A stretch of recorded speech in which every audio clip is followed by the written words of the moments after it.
think we are here. Are we here? We are live. Oh yeah. Hello everyone. Okay, so I'm gonna try my best to make sure that I can see the chat. How's everyone doing? Can y'all hear me? Let's start there. Is everything working? As I pull up my windows. Hi y'all, hello. Let's see, who do we have here? Or Jeffrey, I wonder where you are.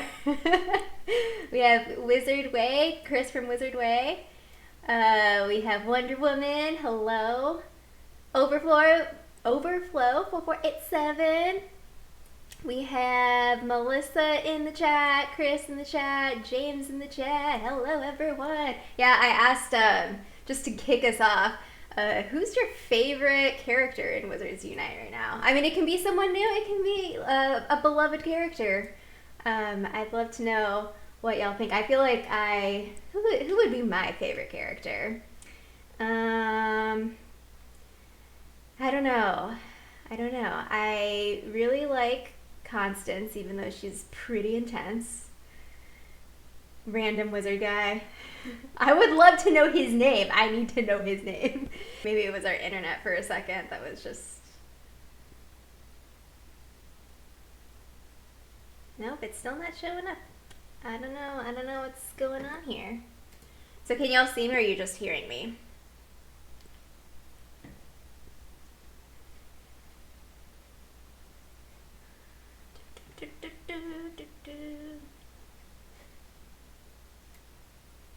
Alright, let's get this.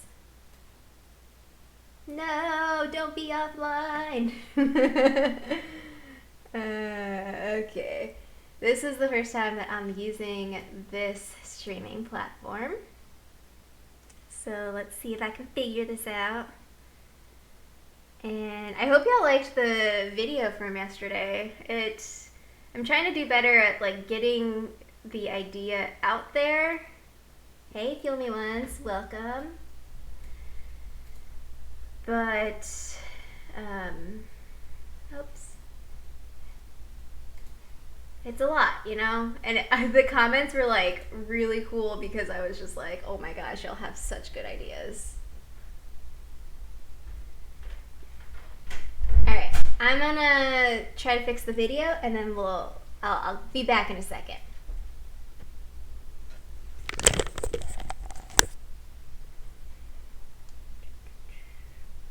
Just restarting to see. Oh, there it is. Y'all can see me? I can see myself. Are we good now? Good to go? Now the question is, can you still hear me? Oh, yes. Excellent. That is perfect. Perfect. I mean, literally, Jeff just walked in and that was magical, I guess. How's the audio levels? Is that good? Hi, Wizards. Welcome. Erica, hello. Yay. Okay, glad y'all can hear me. Good, great. Let's close that.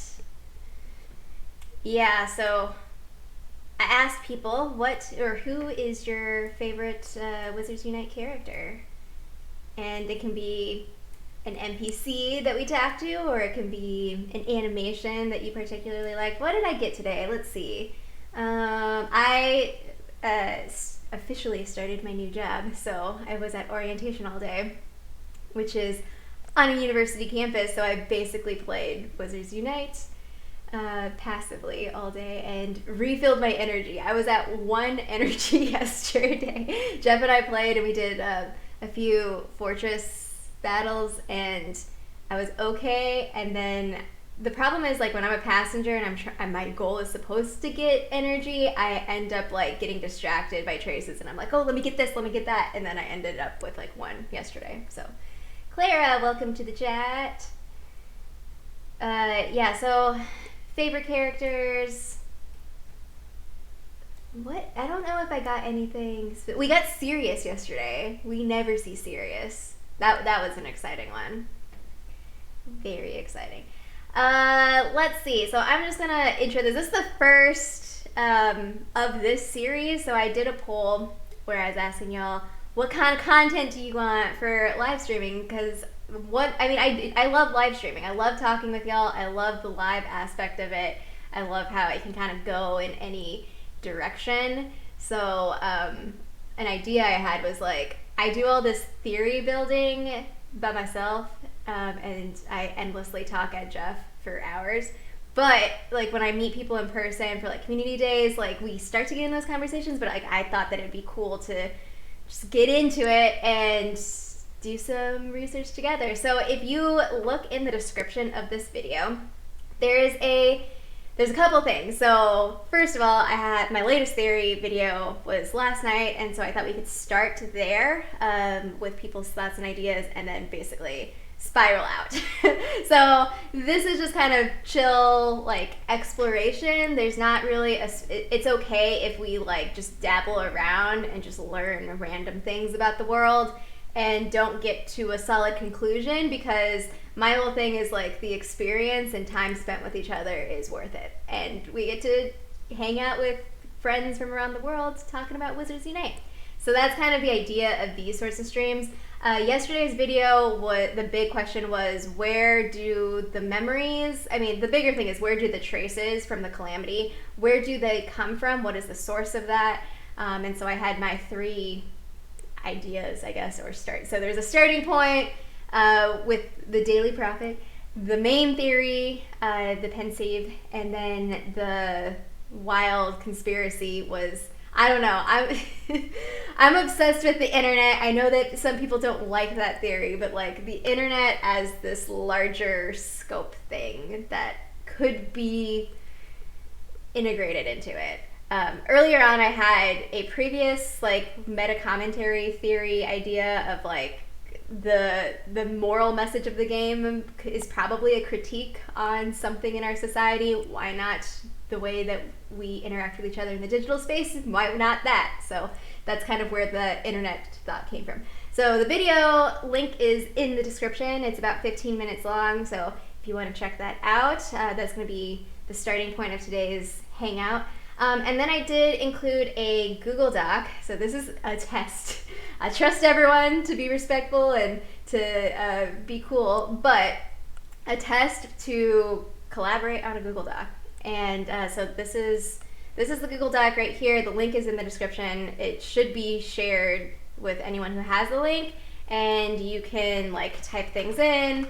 What I really like about Google Docs as a collaborative space is that you can also insert images or links, and so it's still contained because it's a document format. Like if I could have a virtual sticky board, which there are other tools like Padlet, and I've used different tools, digital tools in teaching, but that's kind of like what I'm thinking is like, this will be kind of like a space for us to share easily, because sometimes things get lost in the chat and or we have to scroll up. So like if we could kind of like work off of this, that's what I was thinking.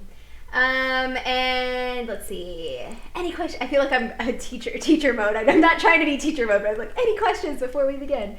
I'm just really excited to hang out with everyone. Evan Reddy, hello, welcome. Oh, I see people who get Dumbledore. Like I think Wizards Guide got Dumbledore and posted on Twitter, and I was like, Dumbledore. Which I don't know. It's like super exciting. When we went to San Francisco and at the Apple event, we were listening to the team talk about kind of like their vision. A lot of it was similar from Comic-Con, but they talked a lot about feeling, which was it was great, because it was like that feeling you get when you like see a rare trace, or like get an emergency, or I don't know, have a strange encounter with a vampire, which I got my first horned serpent in San Francisco. So I have 2 actually. And I don't know what the deal is with that. I haven't seen any in Fresno so far, so I'm hoping that there's like a migration pattern and it'll shift. Yeah, there will be pop quizzes. No. This is like open exploration. It's a safe space to just be at, like, I don't know where I wrote this, but like, no rabbit hole is too ridiculous to me.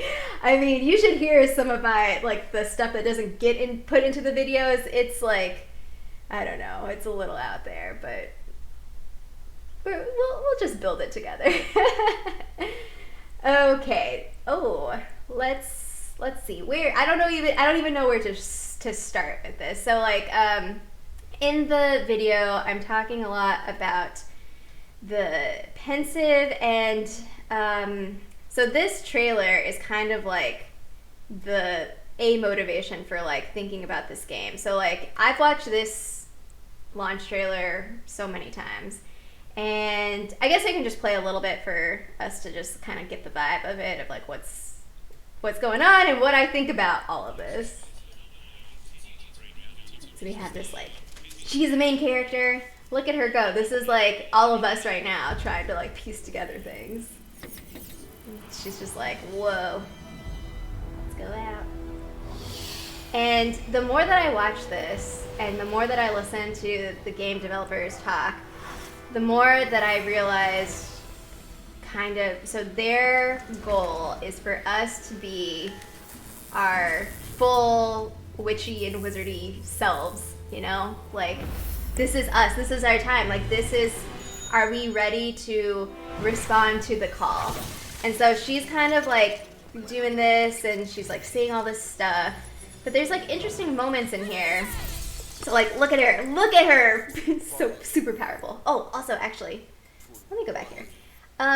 This Daily Prophet paper, I don't know if I can, this happened last time, if I can zoom in. If you zoom in on this number right here, it is the same little number 2. I think it's 2. I think it's a Roman number 2. Someone said that it might be number 11. So I'm not quite sure exactly what that means, but it's the same number as the symbol that we've seen before in our clues.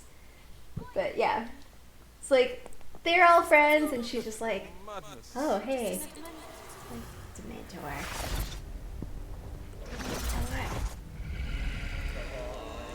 And they're like all excited. She said, and she like says, she's like, I don't know if I can do this. And this is like, so this is the beautiful arc. Sorry, I'm like skipping through because there's like, you should definitely watch this trailer over and over. But like, she has this whole like thing where it's basically like her becoming the hero of her own world. And that's kind of like, that is the message of like what this game is supposed to be. You are the star of your wizarding story. And like, that's why they focus on RPG stuff. And it's like really exciting to think about, like, you choose your profession, you hone it, like you have your full agency. And like, look at her go. She's like, she went from like, I don't know if I can do this, to like, let me chase down this Dementor.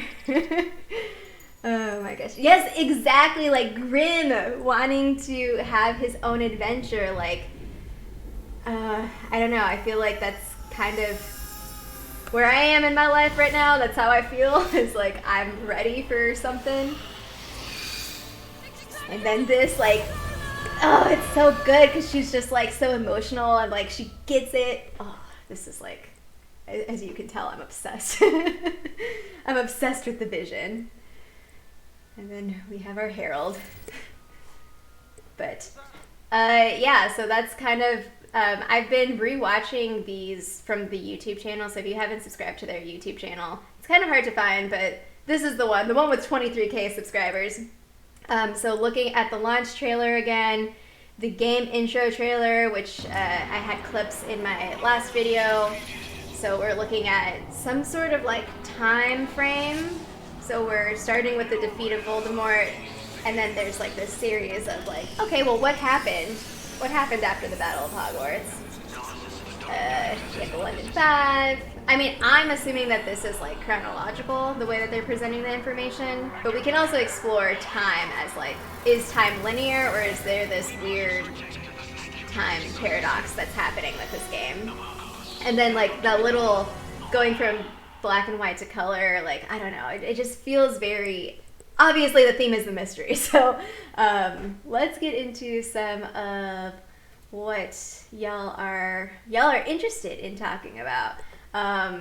So y'all can use the chat, or you can type in the document. I have both open so that I can try to keep track of things. And then if there's like links or things, like if you want to put a link to, or I guess I can pull up Pottermore too. So like basically what I try to do is go on source material. So I have my bookcase with all the books that I own, but I also rely heavily on the internet and digital repositories. So Pottermore is a huge source for me. Oh yeah, this was my outline. So let's go. I see Department of Mysteries. Department of Mysteries. Let's see which would be the best one. I guess this one. All right, the most mysterious things in the Department of Mysteries. So we have. Let's see if we can get the list. Okay, we've seen things like the brain room. Or we've seen. Oh, I wish I should have organized the screenshots of things. I don't think I have a good file of the screenshots, but Grimm Folly apparently rescued Eric Munch, which was Oven Ready's theory of who the mysterious man was, from the brain room. So we know that Grimm has been in the brain room, or at least had an interaction there. And then we also know about the love room, which, so those are the two that we know for sure. But basically, in the Department of Mysteries, mysteries are studied, right? Actually, I think maybe a better one. You can see my search history. Or no, maybe you can't. But I like to go to the wikis as well, so like the fan-made ones, because it kind of helps with organization. So let's see. The Department of Mysteries was established sometime in or before the 17th century. Oh, interesting. I actually didn't know this. But in the 17th century, predating the Ministry of Magic. So the Ministry of Magic was established in 1707, and this was like after the Statute of Secrecy was put in place. So, but it says it has been in activity since at least 1672. Okay. Minister Adeline Gamble, I don't know if I've said people's names right, was known to establish committees to investigate Muggle brain power, which seemed due to the emergence of the British Empire to be greater than some wizards had credited. That's pretty funny. Oh, okay. And we have Rodolphus Lestrange took a reactionary position and attempted to close down the Department of Mysteries. They're in one of, which one is it? In one of the digital books, there's an entire list of all of the ministers for magic, and it's really interesting to look historically at the timeline, and it kind of mirrors political leaders in terms of like we have what seems like a particular ideology, and then the following minister like has a countering ideology, so it kind of like flips back and forth. So it's like really interesting. Like this whole like getting into the wizarding world in depth is like super interesting. We have the battle. Okay, divisions. The department apparently works to uncover secrets of death, time, space, thought, and love. Also, is this too tiny for y'all? I can try to make it bigger. Among other things, and records prophecies whenever they are made. So we have different chambers. We have the brain room.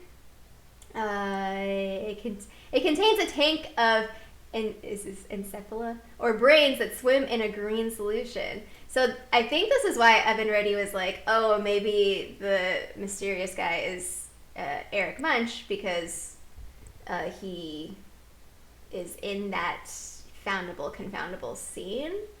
But the thing with him is that, I don't know, he's in a lot of scenes and a lot of them don't seem familiar, and he's like oddly like frequently in traces. So I don't know.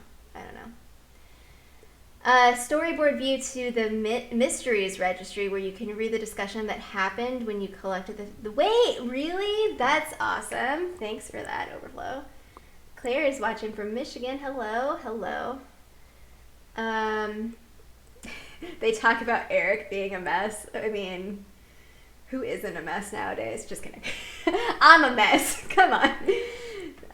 No, but I think that's it's interesting and probably something that we could explore. I mean, I don't know of anyone specific that would be. Wait, these particular brains are highly aggressive and will attack and constrict anything that tries to touch them or pick them up, as the case with Ron Weasley. And Tony is clearly not Ron, so I don't know. The concept of thought and all related subjects are studied in this chamber, which is crazy. The concept of thought and then all related subjects, like, pretty ambitious. I don't know, man. And then we have Hell of Prophecy. We have the Death Chamber. So the Death Chamber... Oh, wait. Where was it that I saw this? Maybe it wasn't on here. I read somewhere, maybe I can find it, or maybe it's in the main article. The Death Chamber is a room, so it's on the 9th level. I thought that it was a room that was in the brain chamber, like a door, or maybe I'll find it. I'll find it again and maybe put it in a video, but that there are connections between the rooms. So there is a known door that if you go into the brain room, there's a death chamber door, or there's access, and the idea is that there is a connection between consciousness and death. So like there's a lot of, so all of these things are intentional. So these are like the big picture thought for, like, I don't know, things that humans think about. So I am currently on harrypotter.fandom.com. Sorry, the URL, it's cut off at the top. But I am, let's see if I can get here. I am here. I guess I can also put it in our little Google Doc. So we're looking at different things. That'll be a starting point. We can add to this. So every room in the Department of Mystery. So we know, and I can also add more columns to this. I don't know what would be useful for organizing thoughts. I feel like every time I try to get some sort of organization, then I just like go off and do the crazy like connection type things. So what are some questions that we need to think about for this? So like I guess a question I have is like, is like an aspect of what created the calamity? Is it every single, I guess this is the theory, is every room connected to, I don't know, the calamity, I guess. And I guess what we can do is list them out, maybe? I don't know. So we have Death Chamber. Let's go back. I can't find that other thing. So death, love. Everybody, let's get to. We're looking to uncover the secrets of death, time, space, thought, and love. Well, and lots of other things. But let's get this in here. So we have... Oh, also, if you don't want to type directly in the doc, but you want to like leave a comment, then you can also do so. So like, I'm just going to write a comment. So Grimm rescued Eric. Is it Munch? Is that his name? I feel like I was calling him something different, but Eric from the brain room. So that's a... I think that's a mysteries one. So we get information from the mysteries, but we also get information from the SOS dialogue as well. Okay. Tony looks exactly like the guy at... Wait, really? Let's go back to the game intro trailer. This one?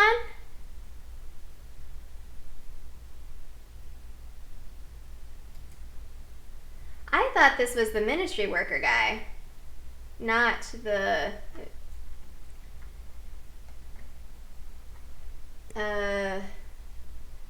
Cause this guy like has the mustache, he has like the hat. Do you know what I'm talking about? It's the one that's like, frozen in ice. I don't have a screenshot. For the Are you in the Google Doc? Because you can also, let's see. So there is a insert image you can upload from your computer. If you're on mobile, there's like a little edit button. You hit the edit button, and then there's like a plus sign, and you hit the plus sign. And if anyone else has a screenshot or anything, you can also do that. Yeah. The plus sign you should be able to like access your files from there and insert. And then we can like resize, because like it usually gets a little messy. Yeah. They have like similar, I think, bone structure, if that helps. Ministry employee. Let's see.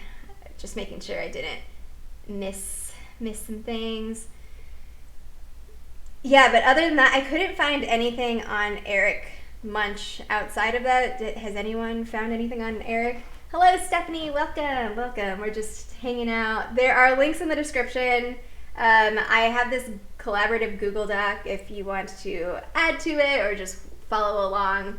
And I'm also just like sporadically going back and forth. So we're looking at this guy, and so he's a ministry official, which is why like I think that the Daily Prophet idea is interesting, because we have headlines, we have things that people focus, or the wizarding world focuses most on. It kind of moves and like shifts, kind of like the trending, like what is the stuff happening. I don't know, possibly gossip with like Rita's stuff. Rita actually, okay, let's see if I can find this again. Rita apparently, in the Daily Prophet, I found this yesterday and I like lost my mind because I didn't know what to do with it. Where would it be? Maybe it's in my, there we go. All right. Oh wait, no, that's not it. This is the journalism one. There is a Daily Prophet from 2014 where Ginny Weasley is like covering, it's the Quidditch World Cup. So I found this, and there's this interactive experience on Pottermore. So let's open this one first, and then I can put this in here. So this is Quidditch. There is gonna be a Quidditch something in this game. Like, there can't not be. Or, I mean, we saw like the new stuff that they're adding, but I'm talking like a whole out like event with, I don't even know what they would do. So we have different reports. It says best with headphones, but I don't think I've listened to it with headphones. So Ginny Potter, and she's like set on doing this and reporting on it. And this was 2014, like this was published in 2014. And the earliest that I saw before that was, I don't know, like I think right after the Battle of Hogwarts, maybe. Which one did I like the most though? There's one where it's like, oh wait, let's go back to, I don't want the gossip, well, I don't know. So the gossip column is kind of what I was looking at yesterday, of we have Dumbledore's army reunites at Quidditch World Cup final from Rita Skeeter, who like must be, I don't know, 79 years old or something. Like they're 75. I don't know how old she is. How old is Rita Skeeter? How old are you? 1951. So that's like what, 50 plus 13. Okay, so I guess not 70s just yet, but still, she is very active. Okay, so we have celebrities, and like this is just so her. So she's like going through all this. We're talking about Harry as the chosen one. So like it's clear to me that fans from all corners of the globe stormed to the arena, desperate above all else for a glimpse of the man they still call the chosen one. Like, I mean, I guess obviously Harry's fame wouldn't have just disappeared, but it's kind of interesting to think about what that would be like. So you have like 1998 to like 2019, you have like 2 decades worth of being famous and in the public eye. So I don't know. I feel like it's a lot. It's a lot. iWizards is asking about the confoundable foundable at the same time. So he's kind of, well, I don't know if he's in the Time Turner one. The Time Turner one, you have, I think that the pixies are the confoundable, the Time Turner is the foundable, and then he's like, I don't know, there against his will. But he runs away, right? I believe he runs away, like, after you succeed, right? Sometimes he's aggressive, not aggressive, sometimes he's very aggressive, like the Niffler one. The Niffler one, if you slow-mo it, and I don't know if this is like that for all of the other confoundables, he looks like he's possessed. Like, his eyes kind of, like, go to the back of his head. Hello, Christina. Welcome to the chat. And, yeah, so I don't know. I don't know about him. I want more traces with him in it so that there can be a more discernible pattern. He could be just an NPC that, like, they did tell us at Comic-Con that new characters are coming, and I think that it's very likely that he has an elaborate backstory and that we're going to learn about him. Like, it's suspicious and weird to me, though, that nobody has brought him up and that nobody has been like, oh, yeah, like, Tony over here somehow. I mean, does he work for the Ministry? I don't know. Imperio is also possible. Yeah, that's a good point, Chris. He could be Imperioed. It's a very odd situation. Very odd. Oh, I heard an audio. I don't know what that was, though. I heard something. I don't see it on my screen, though. Let's see, what else is... I'm trying to find the thing that I was looking at yesterday. Rita on this, like, gossip page was, like, very, very rude. Very mean to the Potters. Let's see. Okay, so it's this paragraph right here. So, wait. Let's go back to the description of him. Okay, so she's talking. She says, about to turn 34, there are a couple of threads of silver in the Auror's black hair, but he continues to wear the distinctive round glasses that some might say are better suited to a style-deficient 12-year-old. Classic Rita. The famous lightning scar has company. Potter is sporting a nasty cut over his right cheekbone. What was Harry doing in 2014? What happened? And then we do not comment on the top secret work of the Auror department. And then, of course, gets into the, what are they hiding? Is the Chosen One embroiled in fresh mysteries that will one day explode upon us all, plunging into a new age of terror and mayhem? So I read this and I was like, Rita is the Calamity. She did it. But it's like stuff like this where this is like such a very specific thing that I randomly stumbled upon because I was like down this rabbit hole of looking for different Daily Prophet headlines. And so that's like what's most exciting about the mysteries in this game is that the wizarding world is so robust and so detailed, and there's so much official information. Like the entirety of Pottermore would take me forever to get through. There's so much, and it's really exciting because that means that I can't do this by myself. That's why we're just kind of hanging out here, is like, y'all see stuff, y'all let me know, you know? There's things that we can do. Yeah, so Quidditch World Cup, if you're interested in, like, I don't know, what is the Daily Prophet? Is the Daily Prophet involved in this? My other, like, weird, like, when I was trying to combine the Daily Prophet with, like, internet, my conspiracy was like, oh, the Daily Prophet went digital and is somehow trying to make more money. I don't know how you would make more money off of, like, the Calamity foundable confoundable stuff. Perhaps, like, I don't know, finding a way to, I mean, this is the internet also, monetize our attention. So I don't know. These are my thought processes. Yeah. So it's so excited.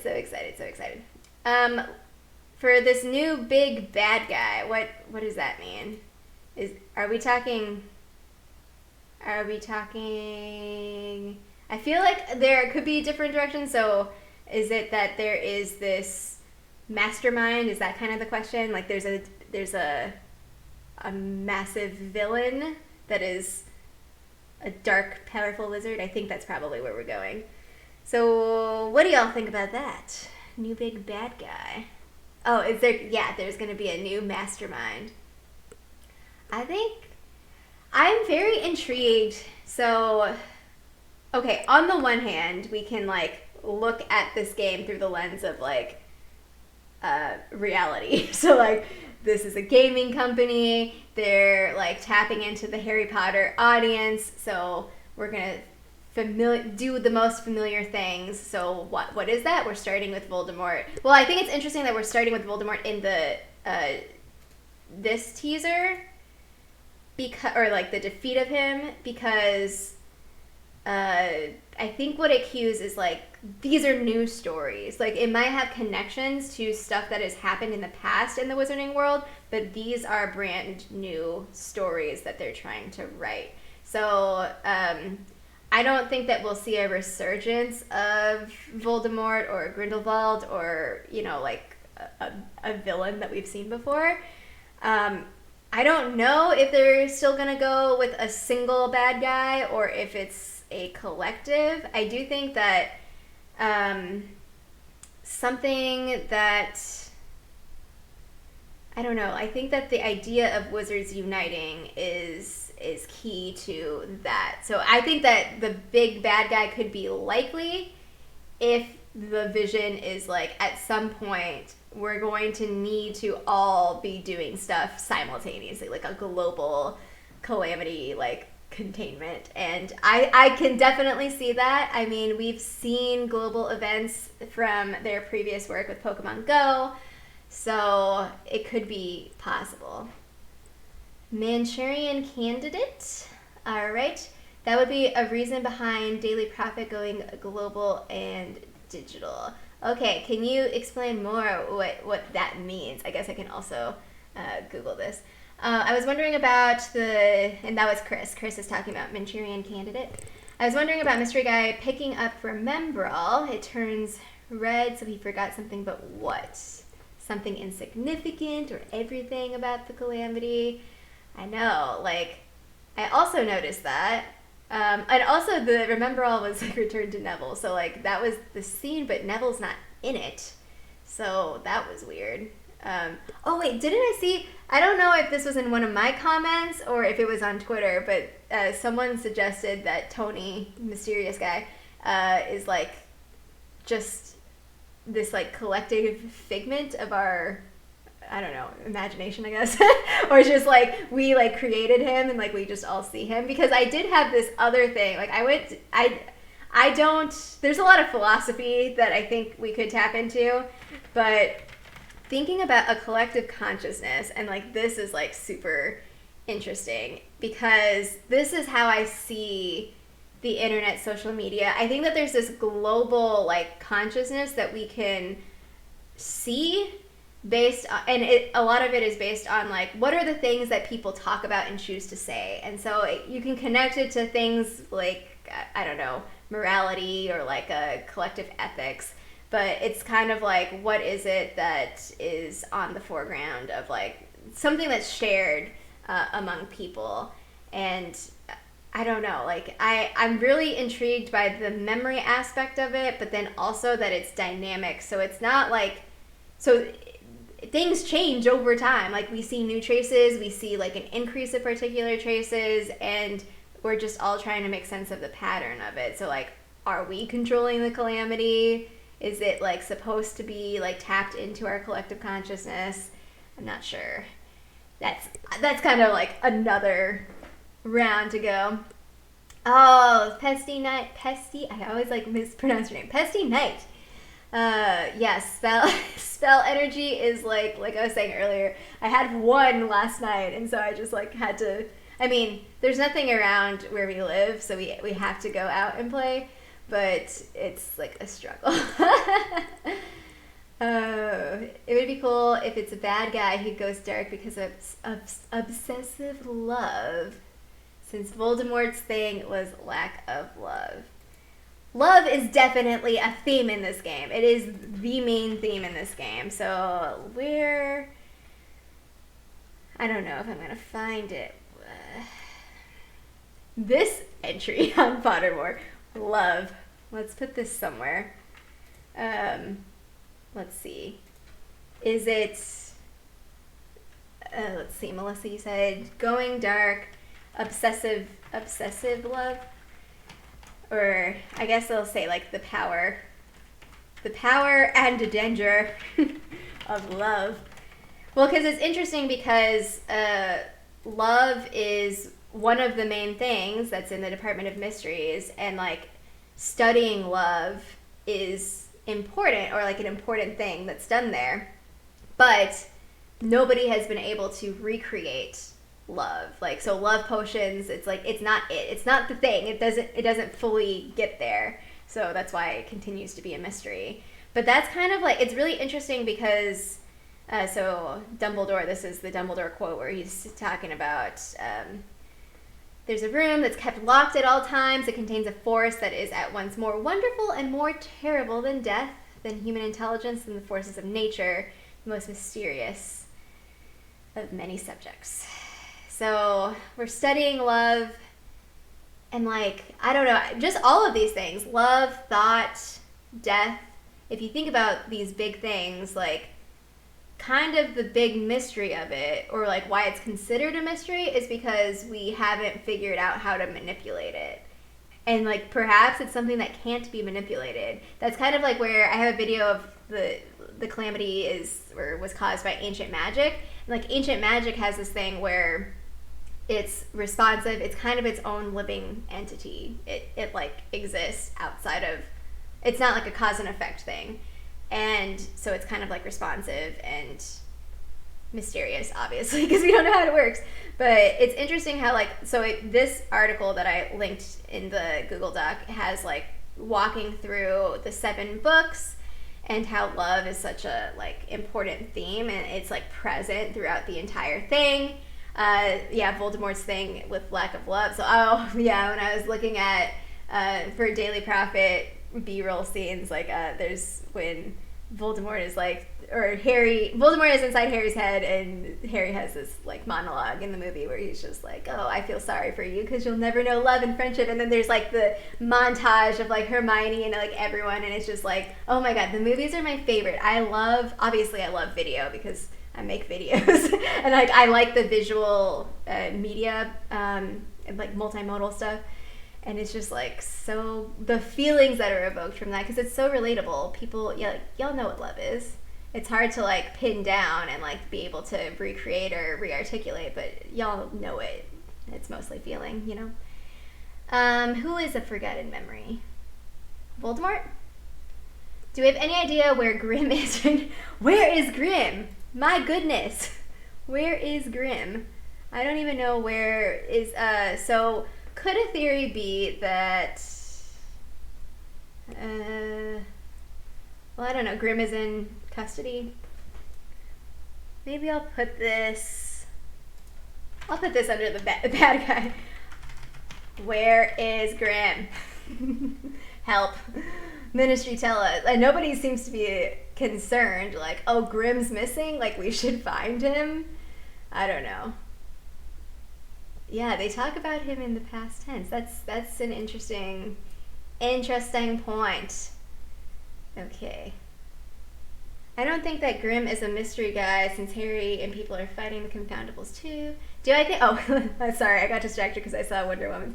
Do you think Niantic is watching a recording where the most Foundables in the world are being rescued? Yes, I do. Absolutely. I think so. I think Carlos commented on my last video, and I don't remember exactly what he said to make me think this, but basically they're using their resources. So something that's very specific in the ways that they talk about Wizards Unite is that there's regional aspects, or that they are striving to get it to blend this like digital gaming AR stuff with what makes sense in your reality. So that's their whole thing. Like, their hashtag augmenting reality. So like, it is this dynamic play that's between what is in the world around you and what we can access through this platform. And so it's supposed to be an interplay. It's supposed to be interactive. So like, I should see certain things and it should make sense to me. It shouldn't all be the same experience. That's kind of like, regardless of whether you agree with that or not, but that's kind of like the ways that they're thinking about it. And so when they're pulling from Google Map data, or I don't know where they pull from, but like, and I identify like this type of area is a business, or this is specifically a bank, like we should put more dark arts traces here. Like, they are trying to coordinate that.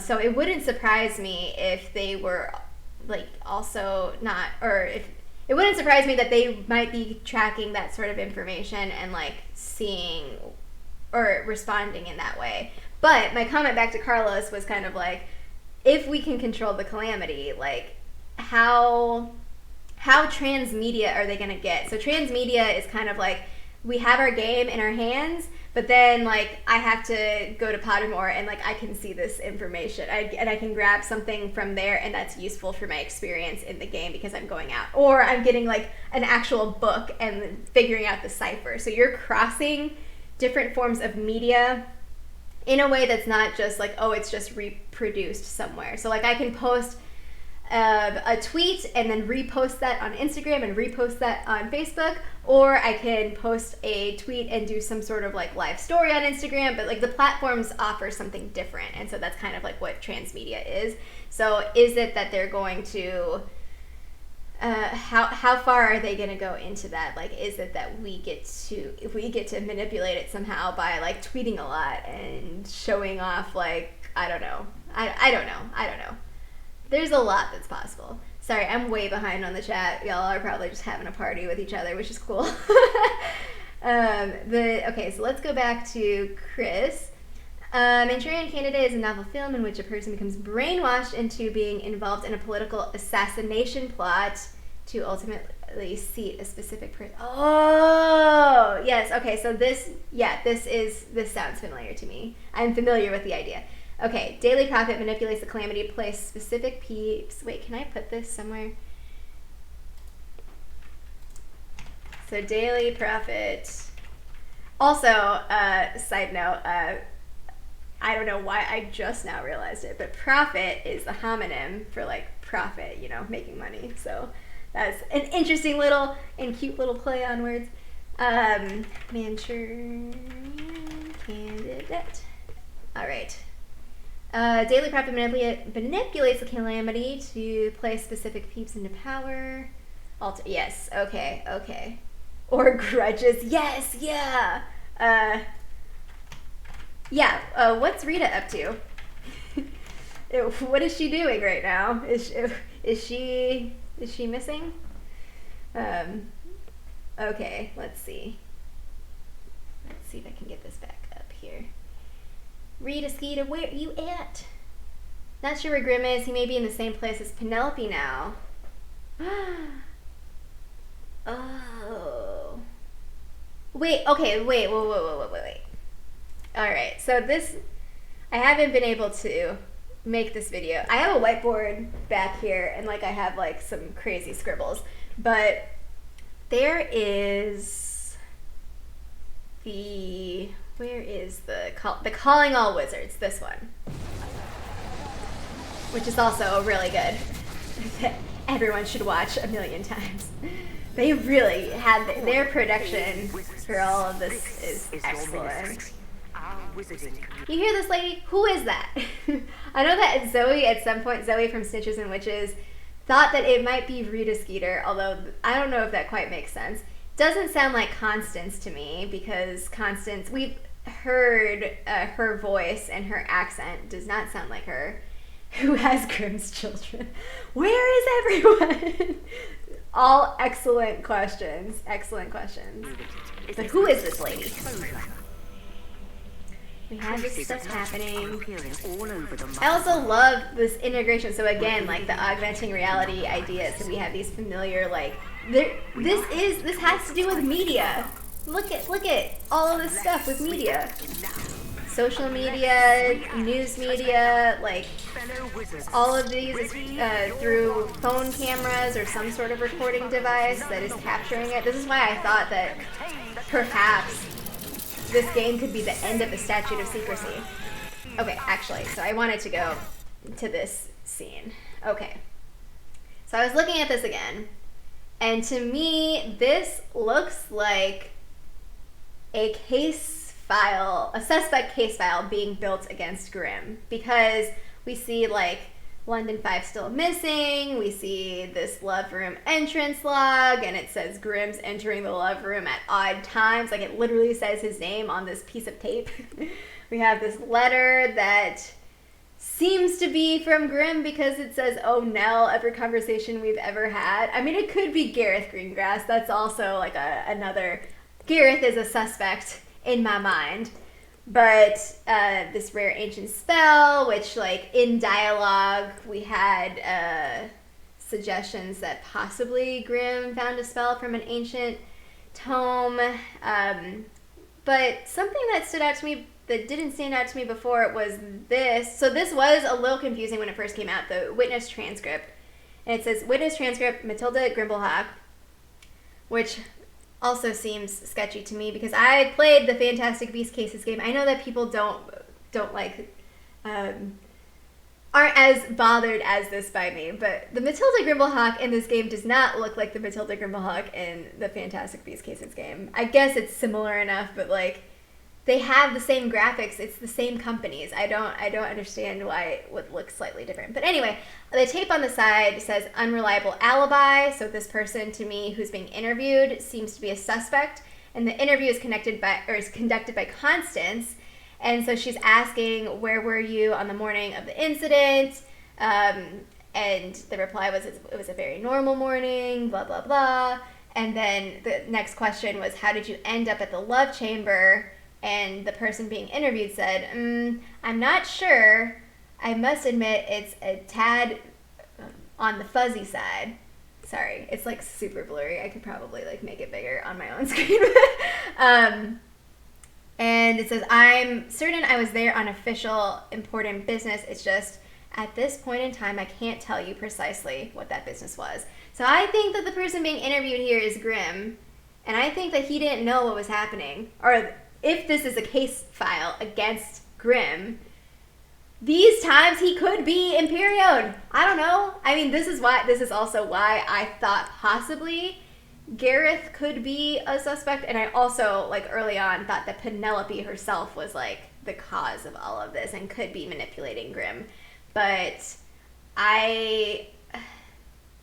one train of thought is like, Grimm is desperate, trying to find his wife, would do anything, and did this. Another is that there's more sketchy stuff at play and that he's not in full control. Even though he's trying to be the hero of his own story and take charge, like, perhaps he's just being manipulated as well, and I don't know. Yeah, okay, so let's go back up and see. But yeah, I don't know what y'all think. Like, we could also, since we're just talking, suspect list. I got Grimm Folly. I mean, the Ministry suspects him, so it's probably not Grimm. That's where I'm at with this. Although we do like many people who work for the Ministry. They're great, they're fine, but like, historically, they get a lot wrong. We have Gareth Greengrass, who, if you isolate his dialogue, I don't know, he doesn't really tell you much. I'm adding Penelope. Well, I guess I can put Folly. Paget is her maiden name. Are there any other suspects? Like, are there other people? I mean, Tony, I guess, could possibly have caused the calamity and just trapped himself in there. Yeah, mystery wizard. Mystery wizard. Man in yellow. Eric, Tony. Whatever. Could be just trapped. Yeah. I mean, I that's kind of classic Wizarding World. So Overflow saying, I think Grimm finding his Lost Wife stories where they want us to go for now, but there's something much more going on. And that's kind of like, if you refer back to the way that the stories in Harry Potter, and now we're getting introduced to Fantastic Beasts, the way that the stories are told are all about mystery and misdirection. Like, I don't know. That's why I'm interested to see what their time scale is like. So, like, at what point are they going to reveal, like, a major plot point that kind of shifts everything? And it's kind of like, whoa, was not expecting that. And, like, what are the mini arc time frames? Is it a year? Is it 6 months?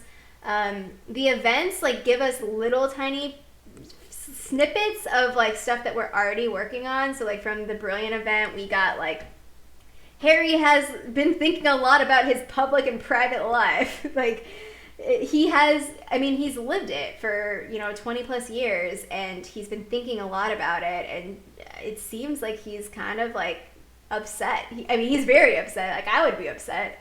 I can totally understand of, like, people just not only, like, being a public figure and having, like, everyone, or feel like everyone's just screaming at you all the time. Whatever it is that they think about you, what they think you should be doing or not doing or whatever. But just, like, now it's on a whole nother scale, possibly. I don't know. Yeah, I don't know. I forgot where I was going with that. Gareth is shady. Yes, glad you agree. At some point I did think Constance was sketchy, but, like, I don't know enough about her. So either she's, like, really obsessed and idolizes Hermione, or maybe she's trying to take over Hermione's job. She did tell us at some point that she did not get the job in a forthright, I don't remember her exact words, but that she kind of, like, did something to make sure that Hermione was looking at her file. I don't know. But I don't want to get out of hand and be like, it's everyone, I think Grimm used the Fennel spell in the love room with the potion he invented that also used one of his bones. Yeah, so we did get that note. Like, the other thing is, like, how long has Grimm been working on this? So the timeline is kind of a little, I don't know. Like, so we know things about, oh wait, actually, I know what I'm gonna do. So let's see if I can pull this up. So Gita Lovegood did a really good job at organizing the mystery graphics. So let's see if this pops up. So she organized if you haven't checked out Gita's channel, let's see if I'll type. All the WooTubers are amazing, so y'all should check everyone out. Oops. But she worked on this. She worked really hard on this and shared it with us to be able to, communicate. So she, like, went through some things. So maybe I can find some interesting mystery things that we can focus on. Okay. So let's see. Let's start here. Hamish Steed. So this says that it's an old edition of the Daily Prophet, which this is the only, like,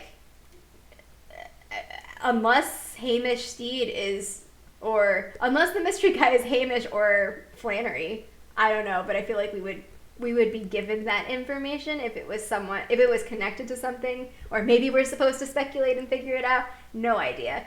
But Hamish was under the ministry protection at the time of Flannery's murderous rampage. After several hours of interrogation, Flannery admitted that he used an ancient spell to... Wait, is Grimm Folly Flannery?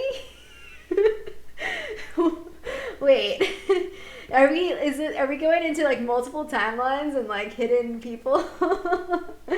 Oh my goodness. To track down his greatest desire.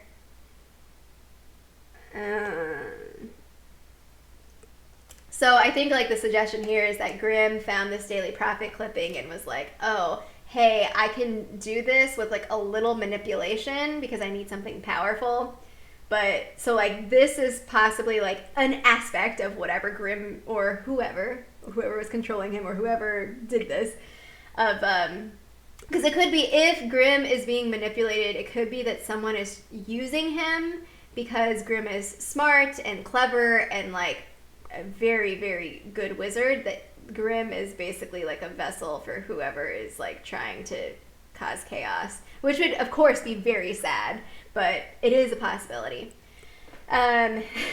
Yeah.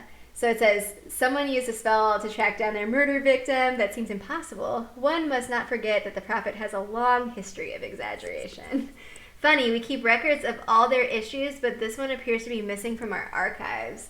So what? I mean, this could be actually from the archives and Grimm stole it. So a reason that Grimm becoming an unspeakable is important.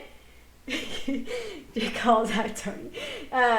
Yeah, so Grimm became an unspeakable, and what's important is that unspeakables have access to like all of these things, right? So if Grimm is being manipulated, like that is an important piece of the overall manipulation and story. I mean, he needs to have access to things to be able to do powerful things, you know? All right, here's Grimm. Requesting access to the love room within the Department of Mysteries. The request was granted. Now he says, prior to his wife's disappearance, Grimm never showed an interest in the love room. Poor man, he was completely beside himself when Penelope went missing.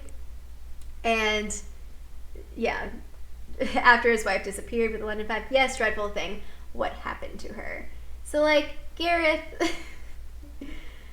I don't know. I don't know enough about him. Maybe he's just like a not talkative guy, but everything he says is very like, it's just what it is. And I don't know why that should be suspicious to me, but it is. It is.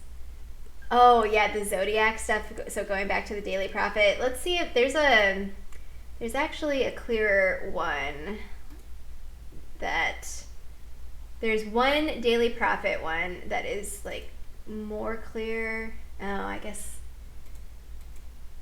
Oh yeah, I guess I can zoom in. But I can't make sense of the Zodiac aspects. I don't know enough. I like looked up symbols, but I don't know enough to be able to decipher this in anything. But this is also the number 11/2, so it's hard to tell because you have these vertical lines here, but this is actually just like a mirror reflection. And if you look at what's on the back of this looks to be the T, and this looks like the E that would finish off prophet. So this is kind of like I imagine this as being a see-through paper. So like if I flipped this entire Daily Prophet over, it would be a mirror reflection is what I think, which I don't know why. I don't know like what that means. Is that like, I don't know. I have no idea what that means. Oh yeah, so Logan McKenzie, is it Frosty? Logan? Whatever. So we have, do you guys wish that you could trade creatures with friends? I will try my best to pronounce your names correctly, but feel free to let me know in the chat if I say things wrong. I would love to send gifts and trade, and like, I don't know, it's really exciting. I think that people are really eager to have the friend aspect, because people are like, oh, add my friend code, and like there's so many groups I'm part of that people are adding friends and making friends all over the world. So it would be really cool, especially like trying to get the regional or global aspect to it. Like if your friends could send you regional ingredients, how cool would that be? Like, or rare ingredients. Like I think that would be a really fun feature of the game. Yeah, I mean, the friends list I just look at to see like, I don't know, who played today and what'd you get. And so sometimes I get a little FOMO because I'm like, oh my gosh, that's so cool. But yeah, the friends, it's coming. Like we know that they have the capability, they have the stuff. It's just a matter of time. So because I played Pokemon Go for years, I mean, I don't play it as much anymore because my time is devoted to Wizards Unite, but that's kind of why although I know that there could be more in the game, I completely trust Niantic because they have evidence. They've shown me evidence of what they can do in their games. And so the stuff that I am excited about in their other content, but also like they're trying new stuff, like the Fortress system and like the whole RPG elements and the skill trees, all of that, like that is completely new and like exciting. So I'm excited for both. I like the stuff that I know that they can do and the new stuff that they're trying to imagine. All right, Benjamin. Yes, long term. So like we have, they have said before that this game is it's multi-year. It's a multi-year narrative arc. So yeah, going back to like what is it that their reveals would be? Is it I don't know. I was holding out to see if at Wizards Unite Fan Fest in Indy if they would do a major storyline drop. Or if it's just the release of not just, but like if the focus is just on the dragons and not on a story element, because I think that the larger events are a really good opportunity to get that, to not necessarily control the storyline, but to have like benchmarks where you're like, okay, on August 31st, like this is like the thing that moves the storyline in Wizards Unite. I think it would be really cool. Oh, I haven't hung it up yet because my office is not complete yet, but I have my threat level clock. I think it'd be really cool if we could have like a global threat meter, and like if we had a massive global event that we had this emergency level that we would have to like bring it back down. Like those are the things that I feel like they've probably thought about and have a vision for, but unfortunately, we have to be patient because it takes work, and that's kind of where we're at. I'm excited. Friends all over the country and world. Yeah. Let's see. Let's go back to. But yeah, this is the clearest daily prophet of all of the mysteries that I've seen. The end is near. I don't know. Well, this one is about the London 5. Okay, so there's like also, Harry seems to be very much targeted. I mean, he says that he feels targeted, or he kind of alludes to that, and I agree. But like, I don't know if it's just because he's like the figurehead that can be a scapegoat, or if someone is actually trying to take him down, like intentionally. So after failing to come up with any evidence regarding the London 5, the ministry has... never mind. I was going to say, like, what if it was someone that Harry knew? Or, like... Oh, because someone else commented on my video, where are the Malfoy... Like, okay, let's get this other list going. Where are people? Missing people. Where are you, people? P-O-P-O. Okay. Draco Malfoy. The Malfoys in general. Because... the Gareth Greengrass thing. So Astoria is Draco's wife. So also when does this? So Astoria dies in the summer of 2019, which is right now. That is from Cursed Child. I know it's controversial, but that's like who she is. That's the information that we have about Astoria. Her maiden name is Greengrass, so she is likely related to Gareth somehow.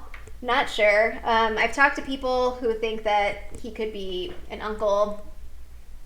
I don't know. Not sure. But I'm waiting for like, if they are related and she does die within the next month or whenever, I want to see a Gareth dialogue of him like grieving or talking about it. Like I want it to be part of the story. Who else are we missing? Well, Grimm, obviously. Grimm, children, Penelope, obviously.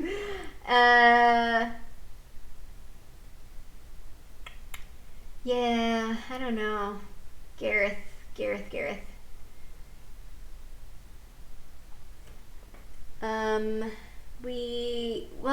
we see Jenny? Have we talked to Jenny? Hello, Scott. Welcome to the chat. we're just going off of different theories. We started with what's the source of the calamity, with thinking about like the pensive and like I'll write this. This is from the video. And then we just kind of like are going through different things. We've seen Ron, we've seen Hermione. I don't know who else would be like a big person that might be related to like suspects, or I mean, I don't know, because the other thing was like pureblood families. So we can look at pureblood families, or Sacred 28. Let's do Sacred. Who are the Sacred 28? Because these names are popping up everywhere. All right, we have Folly. So no members of the Folly family are mentioned in the Harry Potter stories, but we do know from Pottermore that a Folly was a minister for magic around the time of the rise of Grindelwald. So I don't know. It's hard because it's like time travel could be a part of it, but we also have like ancestry or families. Families seem to be huge in the wizarding world, so it's like I don't know what to think. Neville. Although we should be getting Neville soon from their announcement. Oh, so y'all are linking to the map. So y'all are probably looking at this at the chat. There's a community map that they're introducing where you can add things. Can I? I don't know if I've figured this out just yet. Do I need to probably be logged in? Oh, wait, is this Overflow? Hey. Do I click on something? I don't know. I couldn't figure this out earlier, but I thought it was because I was on mobile, or if I need to be like on a bigger screen. But yeah, I am looking for more community building, and I'm hoping that we can get a good streamlined process. I mean, it would be nice if it were in game, but I'm not sure in terms of privacy and like legal stuff. I'm not sure like what their plans are for doing stuff like that. I don't know. Although I do know that they have like a Niantic Kids kind of version for stuff. So hopefully we'll get that stuff sorted out soon. Okay. No Lupin, Harry's parents. Yeah. So these are, thinking about foundable. So I'm thinking about like people who are alive who should be around. So I think at the Quidditch World Cup we get a little bit of info. Let's see. Do we get info of like what everyone is doing? I thought that I saw.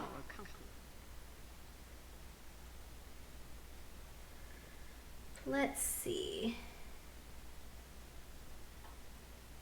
I know that I read the paragraph. The problem is, like, I read so many things that I'm like, oh, where did I find this? Yeah, okay, so this is back to the Quidditch World Cup and Rita's talking. So Ron and Hermione are married, obviously.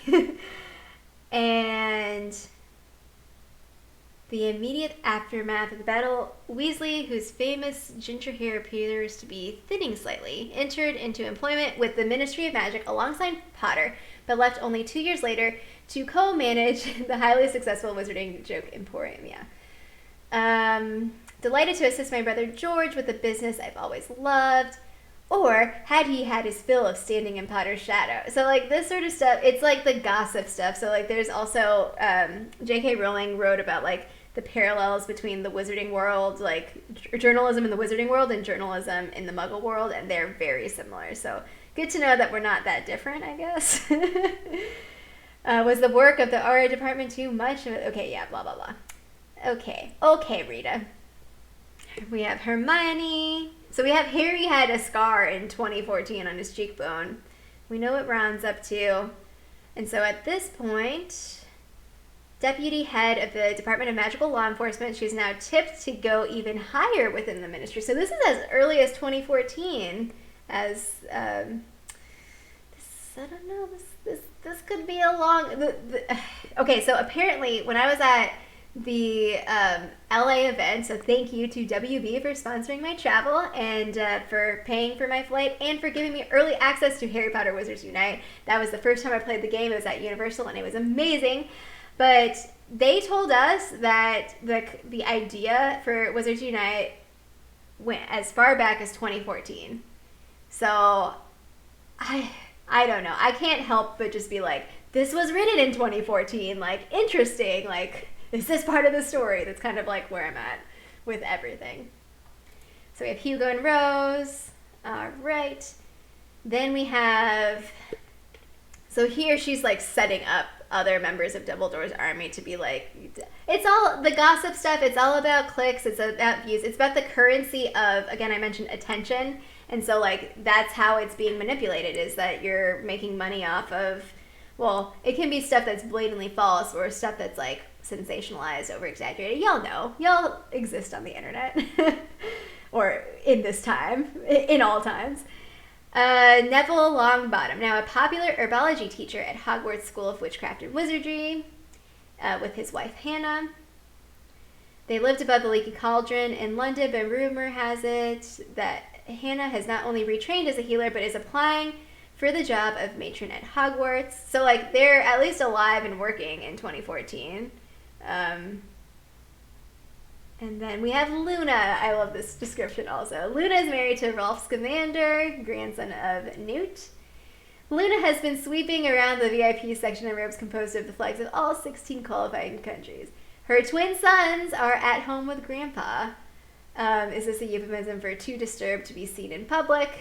Oh yeah, because also in Fantastic Beasts and Where to Find Them, Newt's book, in like the author biography, we know that he's married to Tina. So, spoiler, I guess. I don't know. It's just information. Okay. Oh, Overflow, your prefect on the boards. And then, okay. Some insider discussions we've had going on things to improve the forum functionality. Yes, I unfortunately have not been on the community as much because, I mean, there's only so much that I can focus on a given day. But, like, this is, if you haven't joined this, this is really good. They're trying to, from what I've seen, they are very interested in connecting with the player base and talking to us. And that was like what happened when I went to the Apple event in San Francisco. Like, they played the game with us and like they asked us for feedback, and it's like a little intimidating because it's like, oh my gosh, you're right here. But they are definitely interested, and that's why one of the options for the live streams I offered was a live Q&A. Or not Q&A, the feedback discussion. Yes, live Q&A, that's like basically all of them, but like the feedback discussion, because they definitely are interested in making this experience what we want it. So, I mean, definitely submit your feedback to them. So there's like a feedback page that you can go to. There's also the gameplay discussion. I know that they had people assigned to this community page, but also they had people assigned to our Discord servers and to our Reddit, the different Reddits that you can be part of. So, I mean, they're trying to, it seems to me that they are making improvements based on their previous experiences with Pokemon Go, which is exciting, and a lot for us to think about. So, Merlin, you want to say Merlin? I mean, if we're opening, I guess kind of a question is, what is the scope? Are we limited to, I don't know, like the Wizarding World as produced by WB? Or are we going outside of that? I mean, that's kind of like the back and forth is like, it seems to be confined to a particular time period. So that kind of, you know, the big bad guy, like, I don't know, I'll add this as evidence, like a specific time period seems to be, I don't know, confining the traces. Like, I don't know, I'm not sure. I'm not sure, nobody's sure. Go back to one page. The main map is the locations and event page. Oh, yeah. Okay. Locations. And so am I going back? No. Is this the map? No. This is comments. Sorry, I'm like going back and forth in the chat. This was probably like a long time ago. Locations and events. Is it like on one of these? Local groups and events. Is it the Explorer? Because I did zoom in, but I wasn't sure how to add anything to this. Oh, were we talking about pets? Oh, getting familiars. I would enjoy that. Am I supposed to? I mean, I will figure this out eventually. I don't need to figure this out on the chat, but so y'all know, there is this map, and it's a global map, and you can add stuff here. So I guess I can creep on San Francisco since close enough to it, I guess. I can also try to do full screen. I don't know. So what do I have here? No, it just takes me to the comments. I don't know how to. Oh my goodness, Winston just blasted in here. Winston, come on, come on. Oh, say hi to the stream, Winnie Woo. Oh, Winnie Woo. Okay, you're gonna have to stay down though, because I know how you can get. I know how you can be. Yeah, little Winston. He's almost 2. What? I think next week. Next week, Winston's gonna be 2. I'm gonna throw a birthday party for him, which will just be the family. Winston! Puppy hype. Yeah. Let's see what else y'all talking about. The Spy. Is that The Spy? What are you talking about, Evan Reddy? Sorry, this is like literally I'm all over the place with this chat, but I want to make sure that I see y'all's comments. Oh yes, yeah. So Matt from Animagus, yes. I did see his video, but I have not watched it yet. So I will do that and figure that out.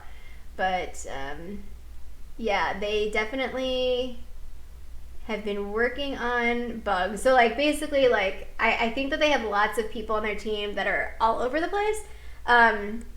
So definitely send your feedback, and especially like your specific experience. So like my experience is definitely different than a lot of people who have a rural player experience, because I'm in a city, and so like I have a specific like strategy, and it's not the same for other people. And so especially if you have specific suggestions for helping your specific experience, that I think would improve the overall thing for everyone. Like it's I think that they're interested, and I think that they definitely want to make this what we want it. The SOS beta. Yeah, so I didn't realize, I saw that it, so when everyone was talking about the SOS beta mysteries bug, and I didn't realize, oh my gosh, I have a puppy friend again. You're just gonna hang out with me, Winnie. Winston doesn't like when I have my YouTuber voice on. I mean, it's my regular voice, but I project more because I don't want to like trail off as much, and so he's always like, panic, is something wrong? They named the missing 5. They do. Let's see if I can grab that. I don't remember exactly which one it was, but they do name the missing London 5. I guess I can. Was it a? Yes. Okay. An issue of the Daily Prophet. The headline reads. So I'll just zoom in. 5 go missing in London. Investigation underway. The Prophet lists the missing. Yes. Okay. So I couldn't find well, obviously these London Five are new characters, but I couldn't find much information on these families in terms of like, did they exist before? You know, so Raya Patel, Timothy Hale, Kate Gerard, Genevieve Blatt, and Penelope Folly. So we know that, let's see if I can, where is it? So one is a Daily Prophet reporter and the other four are Aurors. I can't remember exactly where I saw that, but it definitely was given to us. 5 disappearances within a few hours with no evidence and no witnesses. No witnesses? What? So part of the Gareth Greengrass theory is that, or it doesn't have to be Gareth, because I said that Gareth was the unnamed ancestor that caused the blood curse, which like chronologically doesn't necessarily make sense unless we do this time paradox. And so it's possible that Gareth did this, and like it's also possible that Gareth was trying to take out Astoria. Like that is a crazy like wow conspiracy, but I don't know, anything's possible for me at this point. So in the idea of using a time turner, the time turners were studied in the Department of Mysteries, and if you go back too far, like things don't go right. And so Eloise Mintumble, let's see if I can pull her up. She is someone who, so I think the easiest, oh yeah, let's stick with Pottermore if we can. She became trapped. Okay, the experiments have been abandoned since 1899.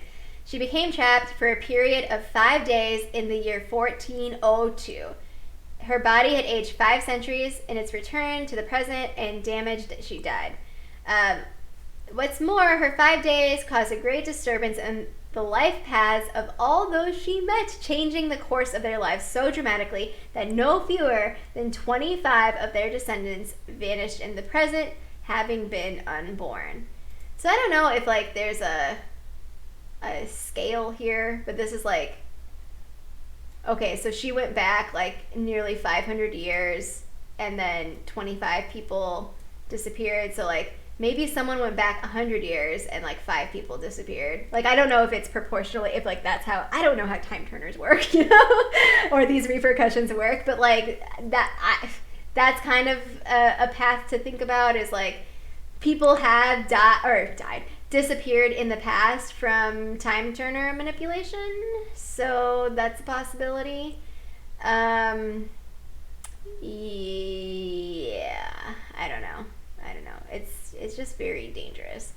And like, okay, so J.K. Rowling obviously knows that time travel is like very complicated, and was like, I don't know what to do with that. And so it's hard personally for me to wrap my mind around time manipulation and stuff. So, but that is something that is possible. I don't know.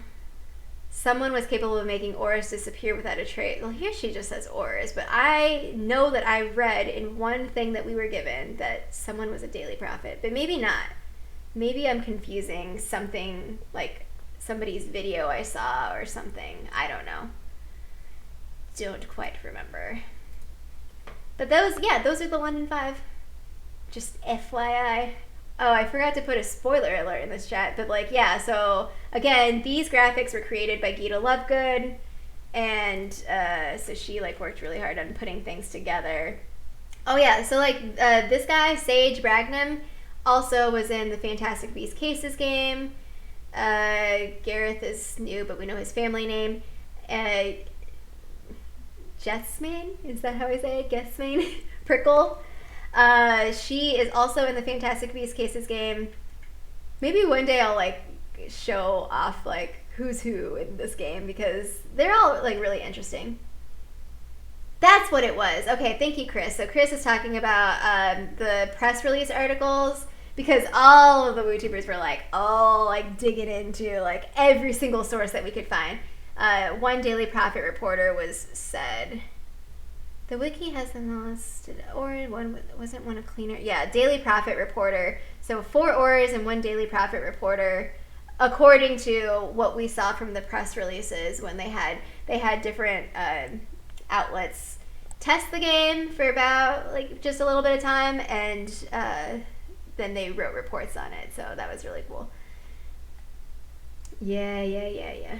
Oh, good night, Overflow. Thank you for stopping by. Thank you. And the replay for this stream is going to be up shortly after. So definitely, I'm trying to switch up the time. So like, I wanted to get the live stream out, and like I said, this is my first official day working. So I wanted to do it in the evening so that I had that time. But I'm definitely going to switch up the time so that more people can join in, and hopefully we can do these a little bit more regularly.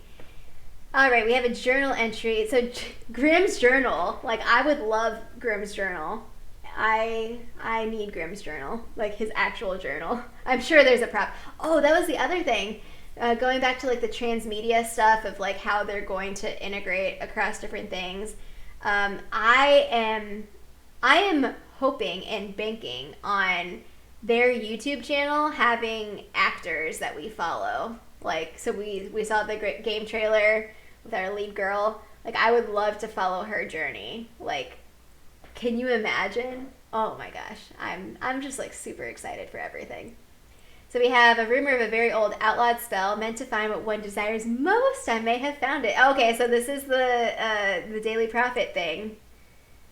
He found the clipping he needed. I don't believe it will bring Penelope back, not on its own, but maybe I can combine it. So, okay, I understand the concept of journals, but like, why is Grimm keeping a journal? Like, is he trying to talk to someone? We know journals can be enchanted. We know journals can be magical. Oh, I see. Sorry. So Stephanie is talking about the adding to the map. Gotcha. Okay, I will look at that later. But I don't know.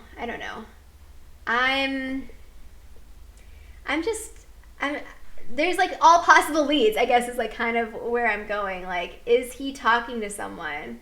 Is it like Tom Riddle's diary? It's a journal, and he's writing to somebody / himself / us, maybe, or maybe because another theory is that like this is all being orchestrated, that Grimm is possibly working with Harry. Like, I'll add that to the list because that was also something like well, actually, I don't know if this would be on the what is the source of the Calamity, but I'll just put it in here. Actually, I'll go to the oh wait, no, it's not on the mysteries page. It's on a screenshot. Actually, it's on here, I think. Is it here? I didn't insert it in here. I don't know if y'all got the screenshot from the Brilliant event. Harry basically tells us that the Calamity or the London 5 investigation is still happening. Let me see if I can find it, and then I can insert it into the Google Doc for people who haven't seen the dialogue, or if you have it like on hand, go for it, because like, of course Harry is still working on it. Of course there's still secret stuff going on. Like, oh dear. Okay, I found it. Let me insert this in here. Are Harry and Grimm working together? This is, let's get WizardPhD live. We've got our mysteries going. How about maybe mysteries, theory building, document.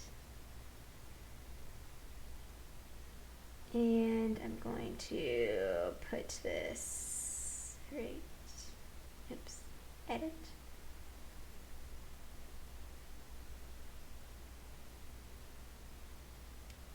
Get this image in here so we can look at it. Oh, Harry. Harry, Harry, Harry. Oh, wait. That was not easy to find. Is it this one? Nope, it's not that one.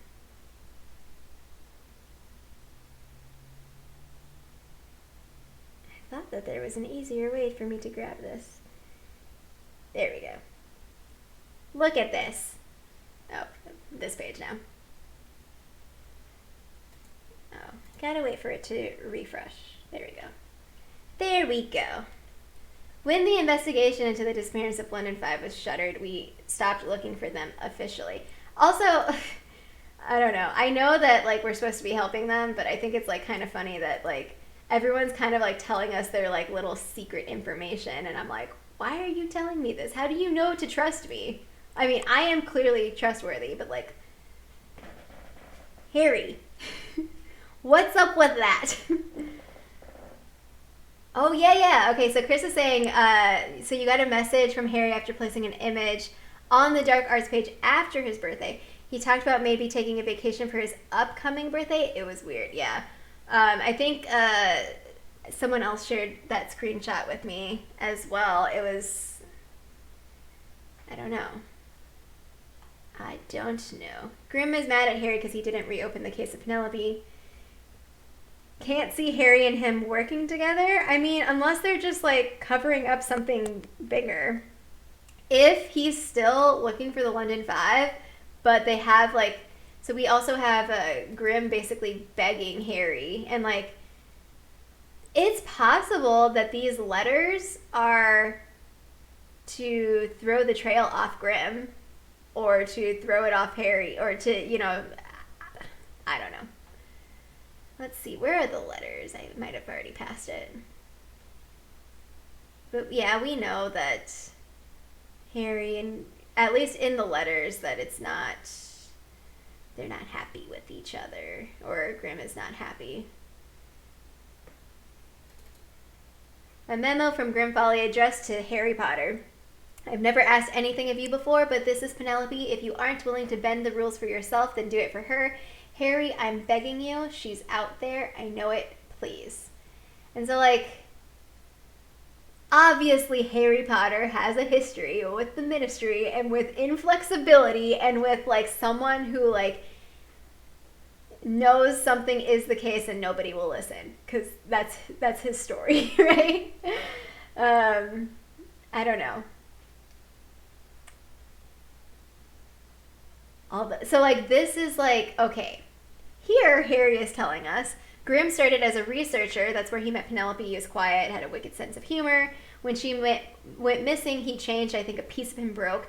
In this letter, he was asking me to break Ministry protocol, to break the law. I wasn't willing to do that. But here, he's telling us that they stopped looking for them officially. Like, come on. What are you doing, Harry Potter? What's happening? Okay, let's go back. I saw something about kids, but I missed that. What if Penelope in the past trying to use the spell to pull herself back to the Penelope caused the calamity. What if they both used it at the same time and it, like, glitched out? Like, Grimm is working to find her.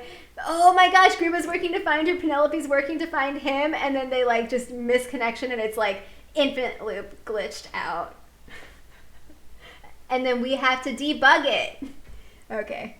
What if, let's see. Oh, and then don't tell anyone, and officially it's still going. Penelope is the wild card. I need more information on Penelope. I don't quite get her full motives. Like, we could also look at the Penelope mysteries as well, or the graphics as well, because I'm not sure I got it. What were the missing 5 investigating, and what did they learn that they weren't supposed to? Yeah, that's also something.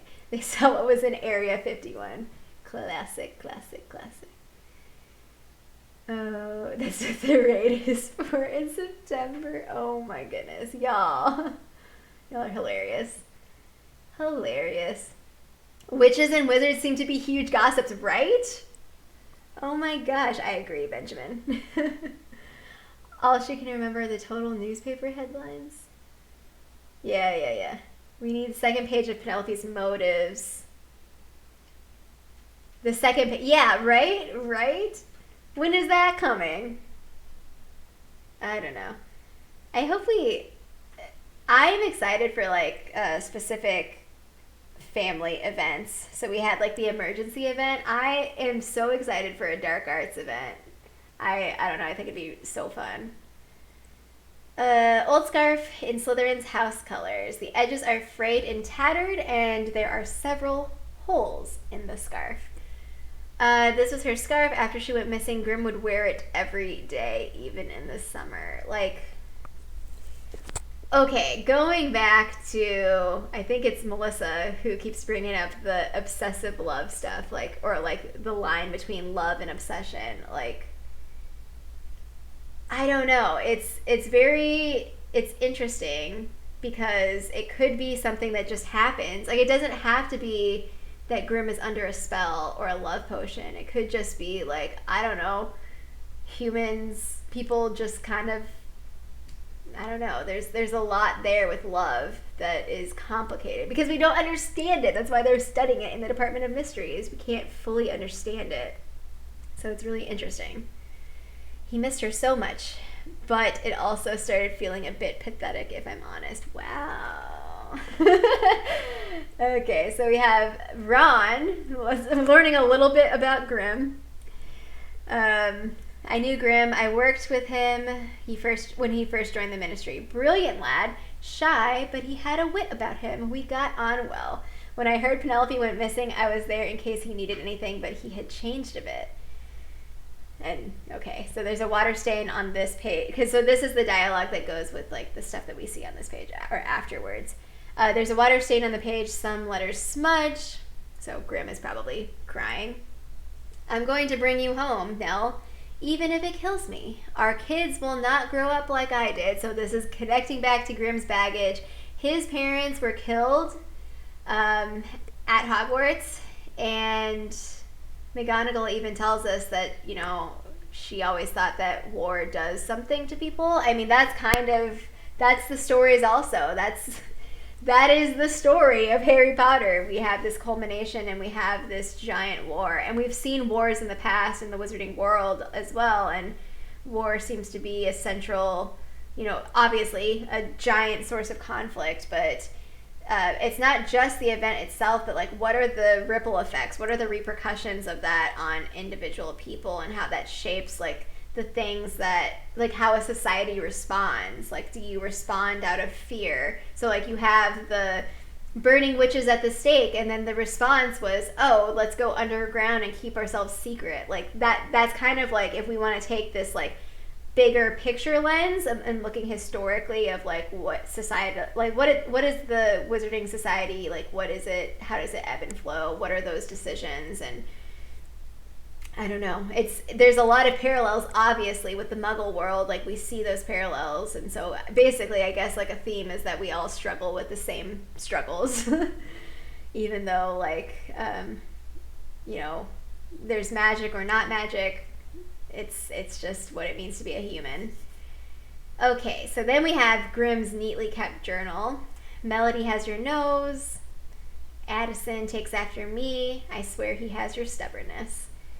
Ron says he was dark, humorless, just wanted to talk about the search for his wife and complain about the investigation. We had a falling out. I mean, but so all of these things, like, I mean, yeah, you could be like, wow, okay, Grimm is whatever, but like these seem totally normal things. Like I could see this just happening to anyone. And then Ron says, the Grimm Folly I knew couldn't have caused the calamity, but that Grimm, he wasn't someone I knew. I mean, I do think that they have these little tidbits of like trying to lead us to believe something about Grimm, but I also believe strongly that nobody knows what they're talking about. Nobody has the full picture, you know? The whole picture. So surprising he would marry a Slytherin after so many helped in that war, says Fuel Me Once. Yeah, it's interesting also. So, like, Astoria, Greengrass, Malfoy, um, part of the Sacred 28, but did not espouse the pureblood ideology that was from a place of supremacy. So it's interesting that, like, it's interesting to think about, and I think that the war was like a huge piece of why Astoria was like, no, this is ridiculous. I'm not gonna raise my children. We're not gonna follow this sort of thing.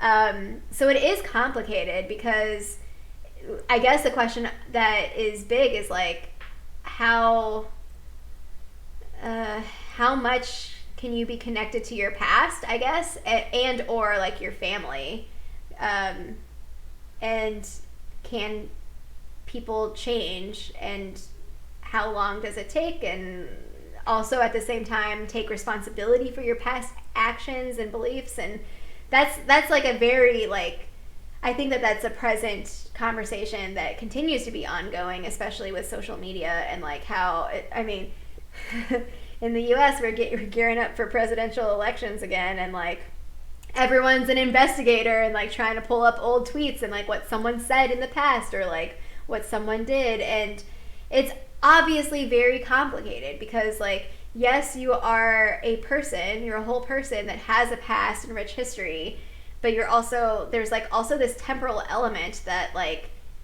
who are you today, and I don't know who I was like when I was in high school or like even just a few years ago even, like it changes. Like I've been thinking a lot about my perspective on humanity, and it's just drastically changed even in the last couple of months.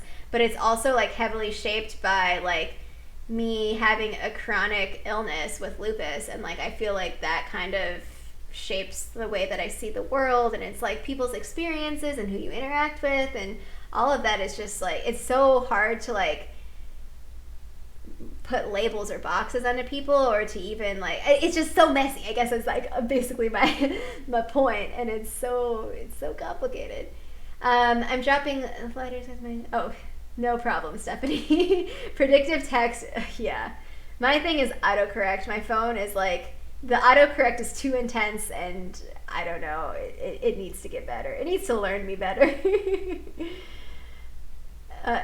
Wait, is Merlin a Slytherin? Is that somewhere? Yeah. So, and it's hard because, like, also something else, so going back to Ron saying, like, yeah, the past and experience we go through shape us, for sure, Roger. So, like, being someone, he wasn't someone I knew, is, like, Ron's statement. But, like, I also feel, I feel a lot that it's difficult to be myself all the time because there's all of these like spaces and like ways that you interact in those spaces that kind of feel performative. So like when I'm on Twitter, like I interact in a certain way versus when I'm in person versus like when I'm at my job. And like we all have our different kinds of like code switchings that we do, and like the ways that we present ourselves to the world based on how we want or hope that the world will see us. But sometimes it doesn't match up, and like those the way that people perceives us, anyone, like the way that anyone perceives us is shaped by their own, like other people's experiences, and like the archetypes that we have of like the ways that we label people and like the previous interactions we've had with them. So I'm not saying that Ron is wrong, that Grimm wasn't changed, but I do think that there is a lot that we don't know just yet. So take it with a grain of salt. Okay, we have Penelope's wand. We have the wand is willow, 12.5 inches long with a dragon heartstring core. I don't know if any of y'all have looked up wand lore. I haven't gotten too deep into it, but I do think that it's interesting. There's a large spindling crack down the middle.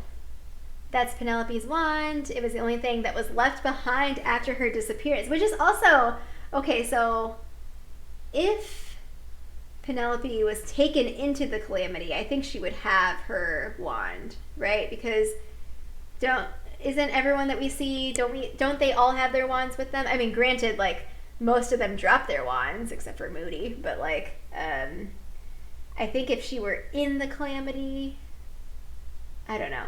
Also, I want to know more about the other London Five. Like, were their ones like left behind?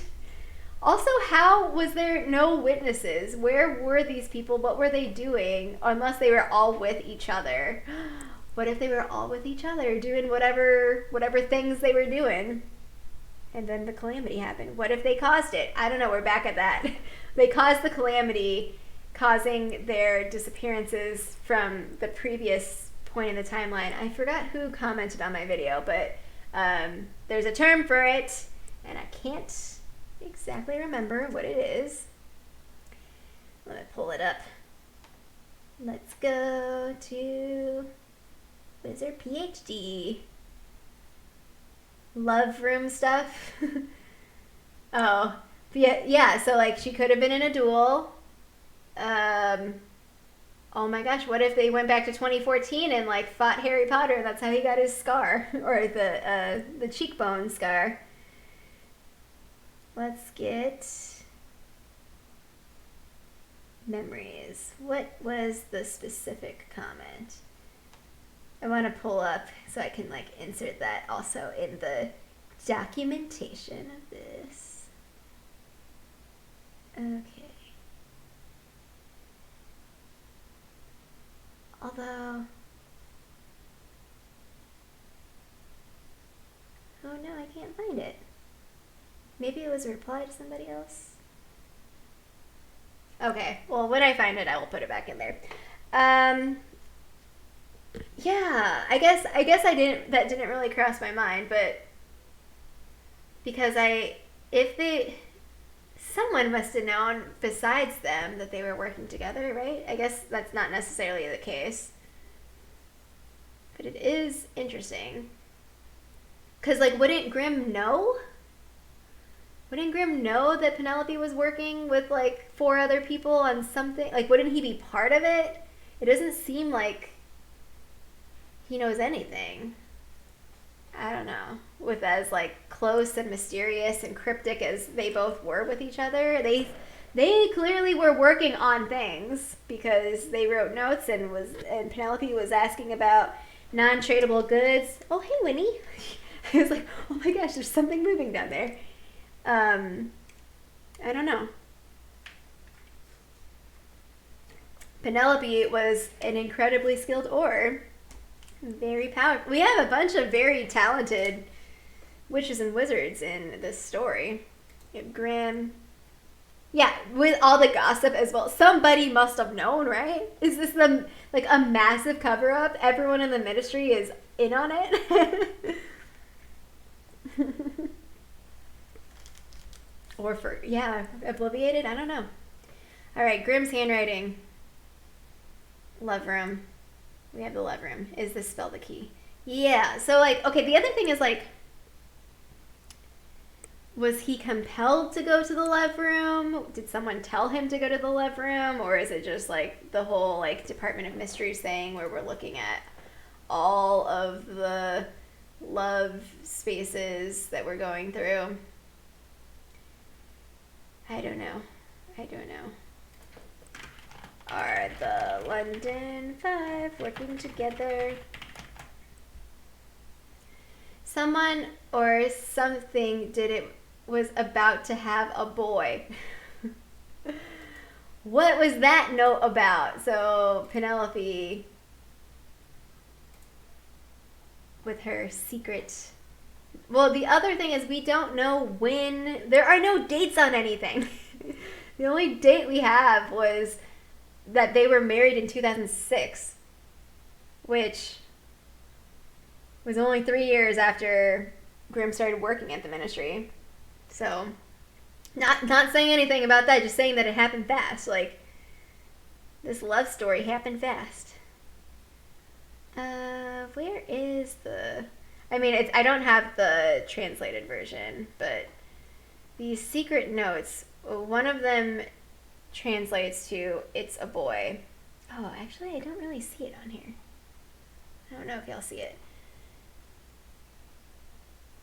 But we also have this, so these are the notes in Grimm's journal, and Grimm signs off on, or it seems that Grimm signs off as remember dinner at 8, which makes me think that he's talking to Penelope. But dinner on the one that I just showed you had a lowercase d. These are the things I look for. And then dinner on another one, if I can find it, has a capital D, and I can't figure out... Oh, no, this is nil. I can't figure out if it means anything. These are the little details, the tiny details. Actually, so let's go back. So Penelope,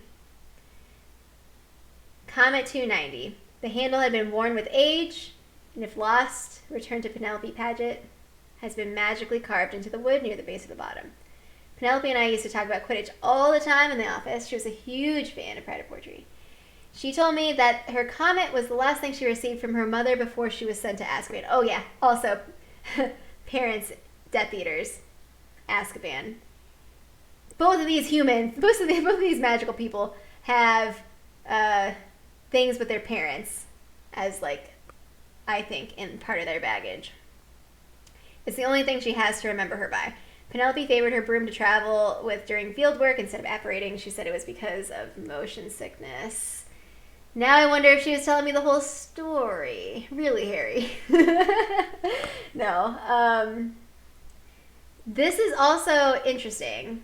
So if we're thinking about apparating, we overpower the confoundable.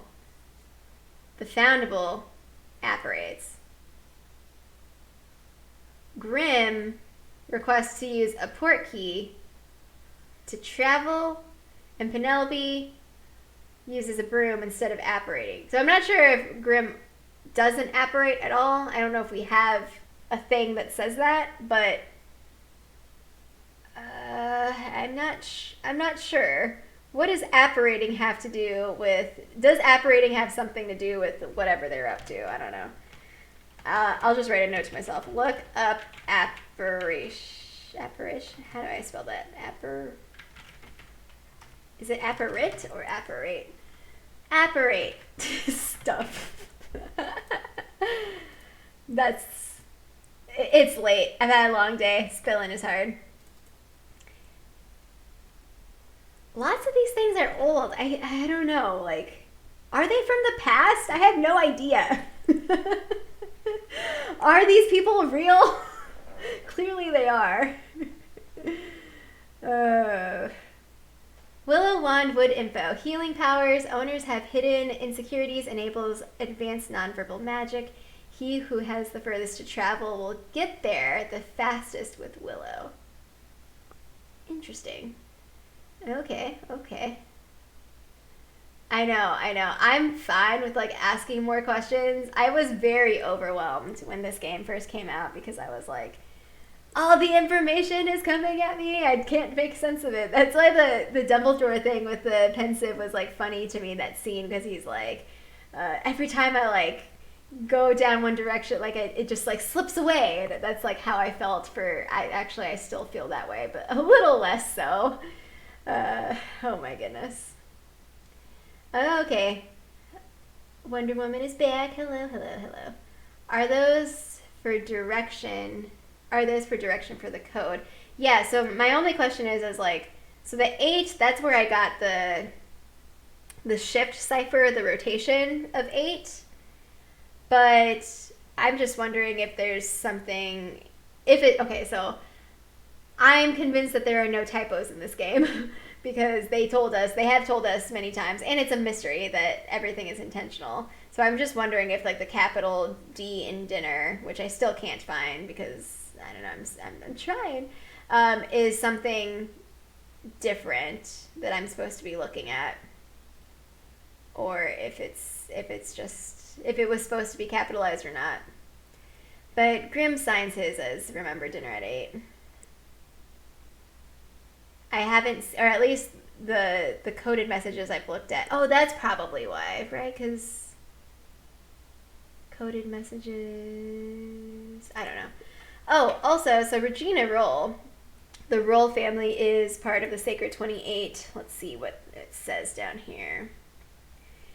Another Death Eater, Thornfinn Roll was described as big and blonde and got into trouble with Voldemort when Harry, Ron, and Hermione escaped.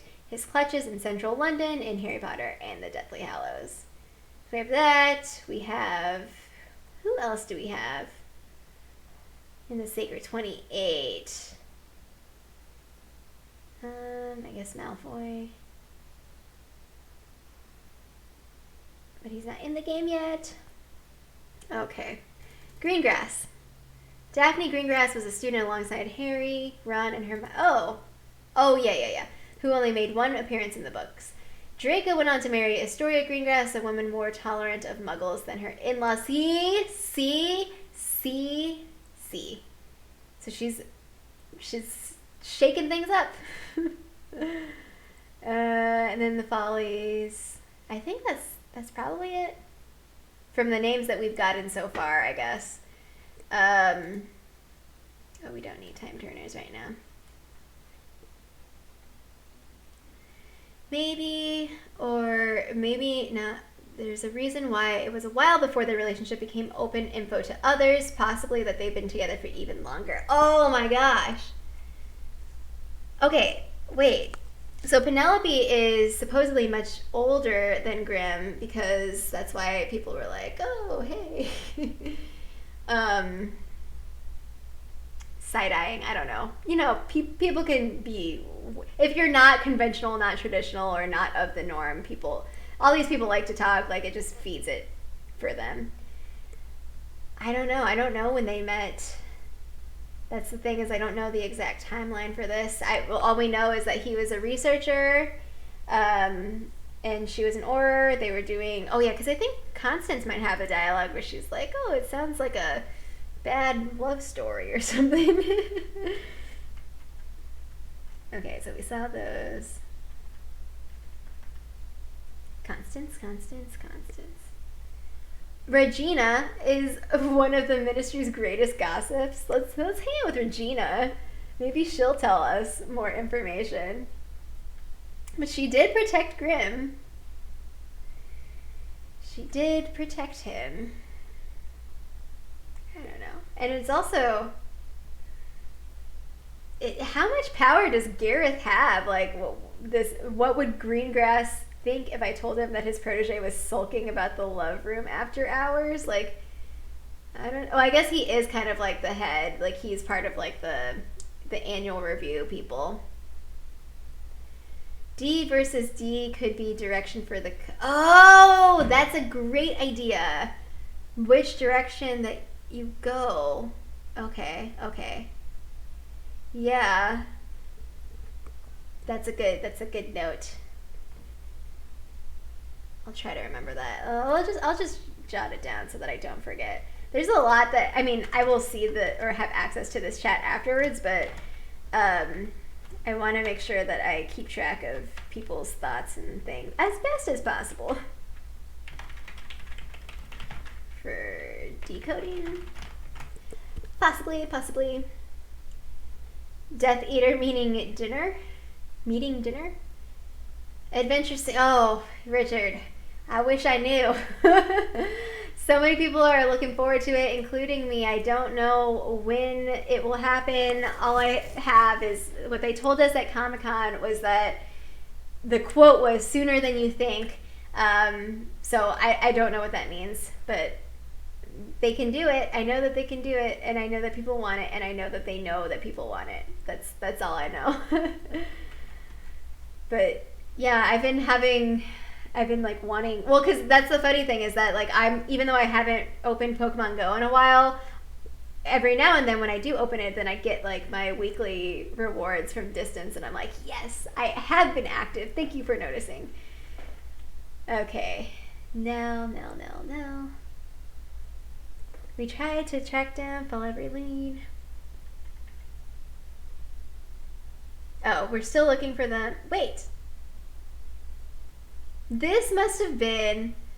Okay, so I don't know if this happens to y'all, but sometimes there's like a very brief lag when you're like placing or doing anything in the game. And so my impatient self like taps because I'm like, hello. And so sometimes I tap through dialogue accidentally. And I think this is a dialogue that I tapped through and didn't remember. Okay, because he says, we're still looking for them. It's unofficial. Please don't mention it, but I'll look for them until I find them. I don't remember saying that, but like here again, we have Harry Potter telling us that he's still looking for them. I know, we think yesterday can't be sooner than we think. I know, I feel like that's kind of our time frame and conception of timelines is probably different than, well, especially if we're all just saying the same word. We're all saying soon. Like that scene from The Office when Pam is like telling Kevin, like, oh, the copier's not ready, come back soon. And he's like, soon can mean anything. What does soon mean to you? Okay, we have Constance being a little aggressive. I'll eat my wand if this thief wasn't Grimm Folly. Well, I'd like to see her do that, and it would be funny if she live streamed it. I wonder if the library has records of its visitors from the day these books went missing. My sources in Prague tell me they did an internal investigation and have no leads. And since the Calamity, they've been extremely territorial. If they do know the thief, they aren't sharing with us. Okay. We gotta go to Prague. Anyone out there in Prague or playing near Prague? Because there is this beautiful clock that has to do with, I don't know, it seems like this game.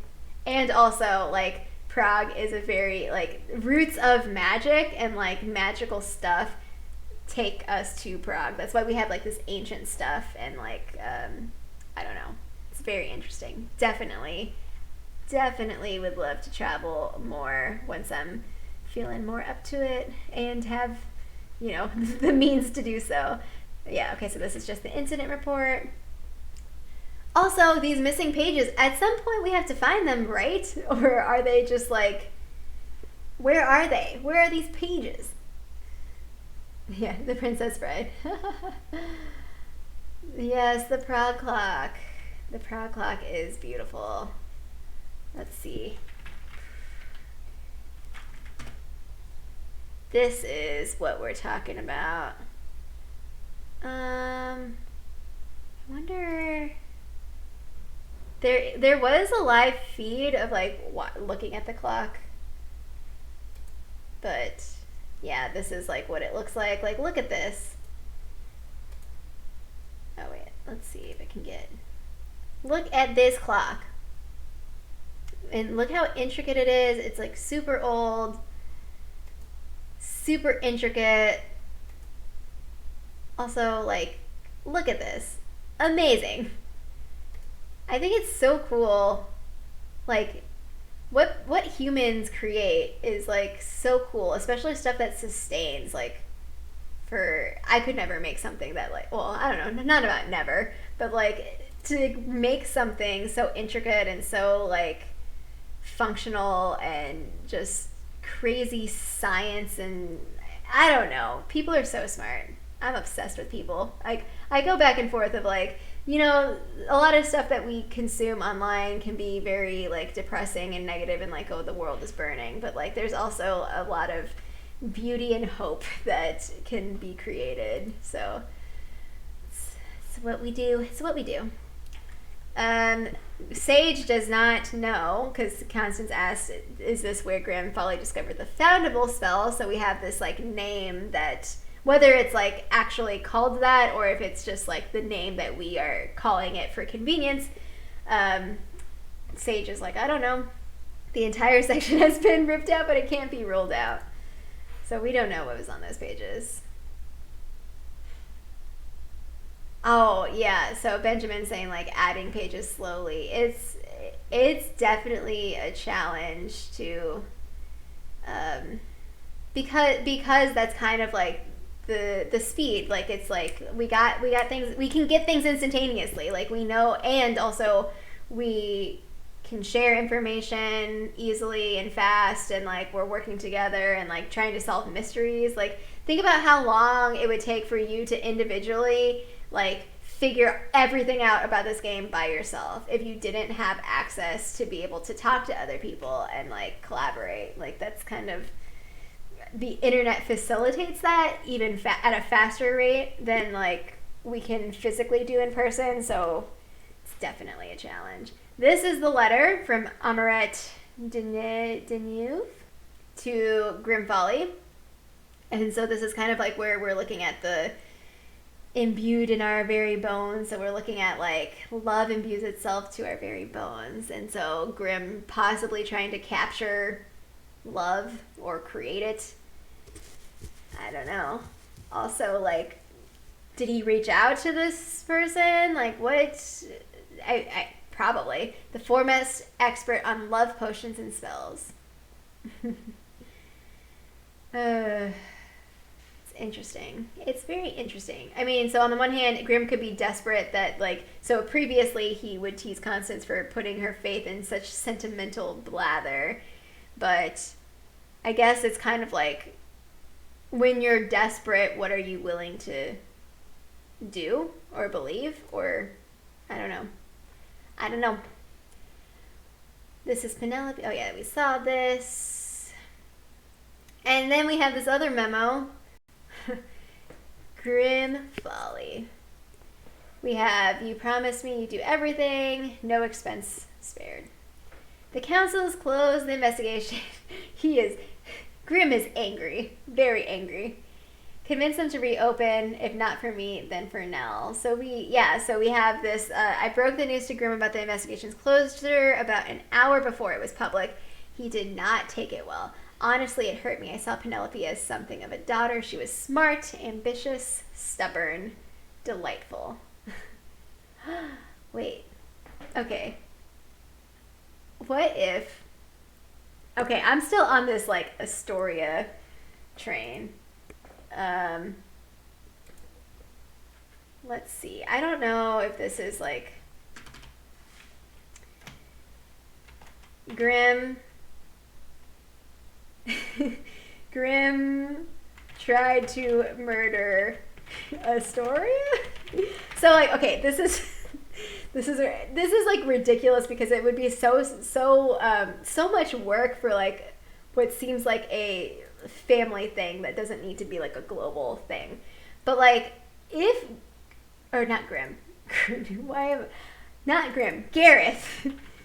Gareth. Because if, like, Astoria is not of this, like, pureblood supremacy and that upsets the family, that colors this dialogue in a different lens of why, like, Penelope he was so close to. If Penelope, like, what also subscribed to that ideology, but... maybe not. I don't know. Maybe I'm just painting Gareth in a very, very shady light and he's like totally normal. But I saw Penelope as something of a daughter. She was smart, ambitious, stubborn, delightful. Her disappearance nearly destroyed me with grief, but it had been years. And so this was also like interesting because I was like, when did they disappear then? Like years plural. I feel like people don't say that unless it's like a lot of years, but maybe I'm wrong. Oh, good night, Chris. Thank you for stopping by. Yes. We're probably going to close up soon because I also have to get going for tomorrow, but we'll keep going for a little bit. Was he looking for a lost love found spell from her? I don't know. Lost love? Oh, from the lady. Yeah. Probably. Because if she's the expert, then, like, she would be a person who would know obscure things or things that are, like, long lost, you know? Wait, Penelope was said to be much older than Grimm, but on the wiki, she's said to be 3 years older. Is that much older? Oh. Yeah, so, like, even though I do look at the wiki, I kind of, like, my like, authority in the game is, like, screenshots or anything that's, like, well, I guess that's the only stuff that we get the storyline from, or, like, I guess the game trailers. Because the wiki has actually changed a lot since this game launched as well, because people are updating it frequently. So, okay. Think of the timeline. 2014 was a disappearance time frame, and it's 20. Wait, so do we know that 2014 was the time frame? Jackie, hello, welcome. We're just hanging out and talking about what we think this story is. Is Gareth out of the loop because Harry said the investigation is ongoing? Is Gareth out of the loop? Possibly. I don't know. I don't know who is like buddy with who. I don't know who is like close with who. Like I guess like, so one assumption is that we take everyone's word at face value. Like there's no reason for them to lie to us. Another is that it's not, and that we should search for any contradictions to like help us focus on potential suspects. Kind of like we have these like little clues, these little tidbits people can like. So I don't know. At the moment, like I think initially I was like, oh, there's no reason for anyone to lie to us, but it's hard to say. It is hard to say. Oh yeah, are you still in Japan? I have been seeing all of y'all's like posts, and like especially on Twitter, like it just makes me so happy. It looks like y'all are having such a fun time. But yeah, if you want to check out Pokemon Go content, if you're also doing Pokemon Go, check out here. Let me make you mod hype. Super Trainer Sakura, also known as Jackie. You can follow her. There's so many Pokemon Go YouTubers that I can recommend, but start there, and then you can see all the people she hangs out with, all the cool kids. And let's see. Also, if you're in the San Diego area, I believe, isn't that where you are? Be sure to definitely hit her up. We have Harry Potter. Oh yeah, we already looked at this. Maybe he wasn't trusted by Harry. Yeah, so it is possible that like Harry is, or there are cliques. It's possible that there are cliques, and that some people like maybe they don't know some information, and we're getting information from some people but not others. But like it's not necessarily that they're contradicting, but they actually don't know. That adds another layer of mystery. Okay. Yeah, so Gareth is... Okay, so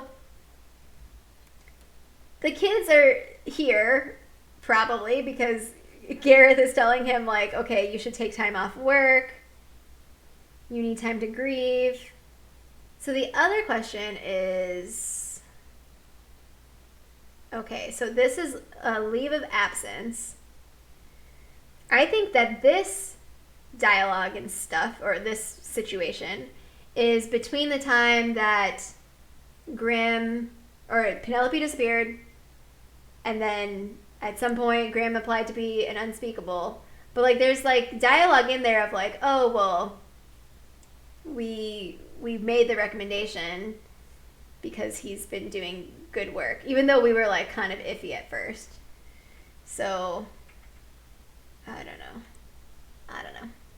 Yes, San Diego is like one of my top favorite cities. I mean, I've only been there a few times, but every single time I've been to San Diego, it's been like amazing. I go to like a new area, I do cool things. It's awesome. So I'm like really happy to be in California now. I mean, I'm still 6 hours away, a 6-hour trip away, so it's pretty far for like just a casual trip, but very excited. And also San Francisco, like I've only been there twice, but like the energy of that city was, you know, very, very exciting, and that I am closer to. Sounds like the ongoing investigation into the London Five is completely on the DL. Yeah, so it's interesting though that Harry would reveal to us though that the investigation is secret and ongoing. But if these people are still involved, like Gareth or whoever, wouldn't they also tell us? I don't know. Okay, we have all these people from the Fantastic Beasts Cases game. Yeah, because there's also like the public image of the London 5 investigation. So supposedly the budget concerns were the reason behind closing it. It doesn't seem like Grimm knows that the investigation is still happening in secret. I don't know. I don't think that it seemed, unless the timing was off, unless like Grimm sent all of these memos, all these angry memos, and then they later were like, okay, we'll keep it going, or whatever, or actually, or maybe he doesn't know. I don't know. Ooh, we have another number 8 here. Grimm Folly attempted to appeal the council's ruling 8 different times. 8. And each time there's a new reason, a new conspiracy. I would love to see all of the appeals. Give me all your conspiracies, Grimm. Maybe Grimm is us. Maybe we are all just Grimm. I guess that fits everything that I said earlier about like the trailer and being the hero in your own story. Okay. Is there anything specific that y'all want to talk about? Like, is there a specific mystery clue or anything that is like on your mind that you're like, I know that, or I feel like there's something here, but I can't quite get it? Like, why don't we close there? We'll do like a few of closing thoughts, because, you know, we're still trying to piece it together. We're still trying to get it. Why have money when you can use spells for everything? I don't know. I really don't have the answer for that. Why do we have money? I guess we have models from the Muggle world, and like it's just easier to replicate something like that, or it's easier to. I guess like if the currency was spells, then like the difference would be if you're like a really good spellcaster, then you would do better in your life, I guess, in terms of like being having a currency to trade than other kinds of skills. And I don't know, maybe it's just to balance that out a little bit. Maybe the next few chapters, yeah. So the developments in the London 5 investigation. I thought that we were going to get more about the London 5 with the Brilliant event, because that was a sticker. But I don't know. I don't know if they're going to do. It would be really cool to have like a whole theme. Like, can you imagine that like paper with like where is it? The London 5 missing that little thing, and if we're just like filling it in, that would be really cool. Oh yeah. Also, who are these people that are talking? You think it's the ministry worker that's speaking? The guy with the hat? This image, like, if we had this and we were like trying to fill it in, but also like, so we have Penelope's wand, but if there were maybe other things that were left behind when the other 5 or the other 4 disappeared, maybe it wasn't their wands, maybe it was something else, and they could give us like a hint. Are they alive? Probably, right? I don't know.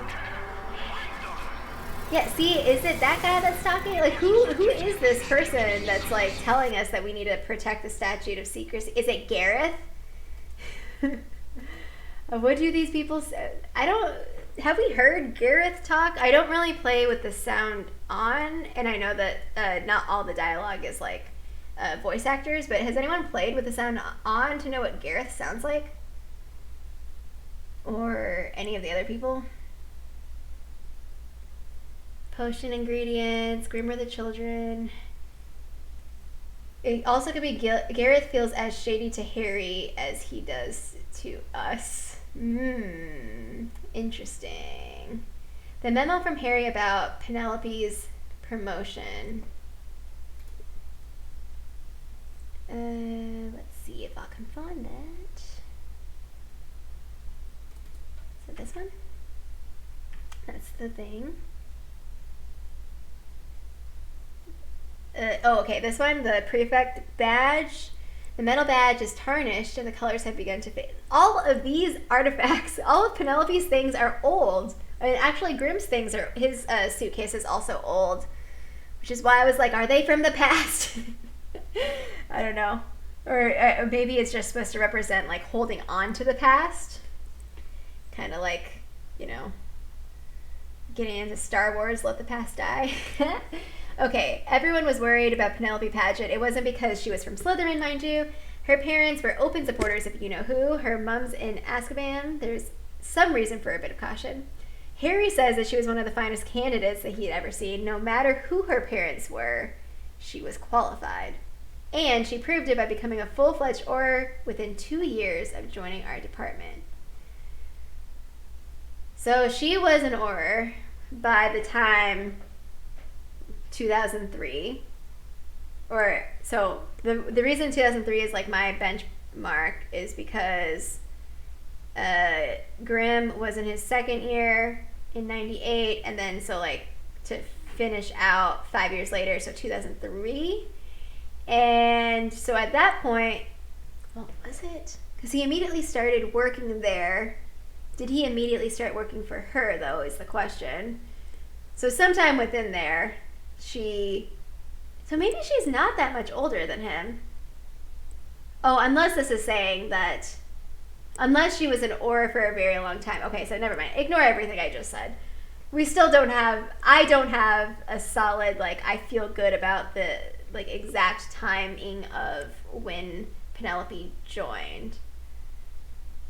Are there other caps with the letter D? And do they spell anything? Yeah, I haven't noticed if there are. So one thing that I did try to look for is like in these daily prophets, like these big letters. So you can see, you can't really read the actual, like this is like not English, or it's not real words, or it's not words that I can understand. I'll just say that. But looking at what's on the Daily Prophet, so like this ginger witch, there's an older Daily Prophet that also talks about a ginger witch, which, if I'm going off my crazy Matilda Grimblehawk thing, then it could be Matilda's just like actually traveling through time and doing different things, or maybe she's just this mysterious ginger witch, or maybe it's actually Zoe from Snitches and Witches. But like looking at these big letters and trying to see if there's anything to decipher. Oh, that also reminds me though. So wizardsunite.com. My goodness. Okay. I don't know if I've showed this before on any sort of... Oh, wait, did they change it? Okay, so we have our Repello Muggletum. This is our Constance thing. But then if I... Oh, no, maybe not. Maybe I have to go to the right order of things. There is a certain thing that you can do where it, like, it goes backwards. What is that? We're reversing back in time. I know that I've talked about this on Twitter. And people are like, oh, it's just like, you know, the Calamity. I get it, but like, why? What is this? Why was I going here? If we go to SOS Task Force, there are some posters that we can look at. If you just casually need more things to decipher clues from, we're still good. We're still at an emergency because we are at an emergency. There are these posters that you can look at, and there's lots of stuff here. So like we have, well, this is like people have gone to that as like type it in the browser, but there are numbers here. There are also, which ones are they? It's these. Does this one have it? So these posters, if you zoom in and look at the text, there's letters that are X'd out. And so we've, Zoe, Gita, and I have looked at stuff like this, and we can't really make sense of it, or at the moment at least. Hi, John, thanks for joining. There's like a lot of things that it's like, okay, this is the logic of it, is that all of this is new. Like people's job is to design these posters, what happens in the dialogue, like what they show us, what imagery there is. And so because it doesn't exist before, they have to make a choice. And so if there's stuff like this, like it could be like, oh, they're just like being quirky with the wizarding world, but more than likely it was placed there with a very specific intention. And it could be that maybe I'm just like overloading all of our work and like it doesn't mean anything, but and possibly maybe it will mean something, but just not yet because we don't have like the exact clue to figure out the other thing. So in these mysteries, until you got the one that was the locket, you might not have been able to find anything that was a cipher to figure out the Visionaire cipher, which I can't remember exactly what the thing was, what the translation was, but basically like it's about piecing things together and putting things together. And I don't think that anyone has all 50 of the mystery fragments. I think that everyone who's finished with the mysteries is at 45. I had someone suggest that perhaps the missing 5 that we don't have is the London 5, which would be fitting. But it is possible that also they're going to release that slowly or in an event. I don't know exactly how their plan is, but we are definitely missing some more mystery fragments. We at least have the coded messages. I think there is consensus on the coded messages and what they mean. What else we should be looking for? I don't know. I guess like timeline, dates, if there's clues for that. Tried looking at the Daily Prophet again for like the astrology stuff. Oh, because that was the biggest thing was this one. This was like the smartest that I think I've ever felt in my entire life.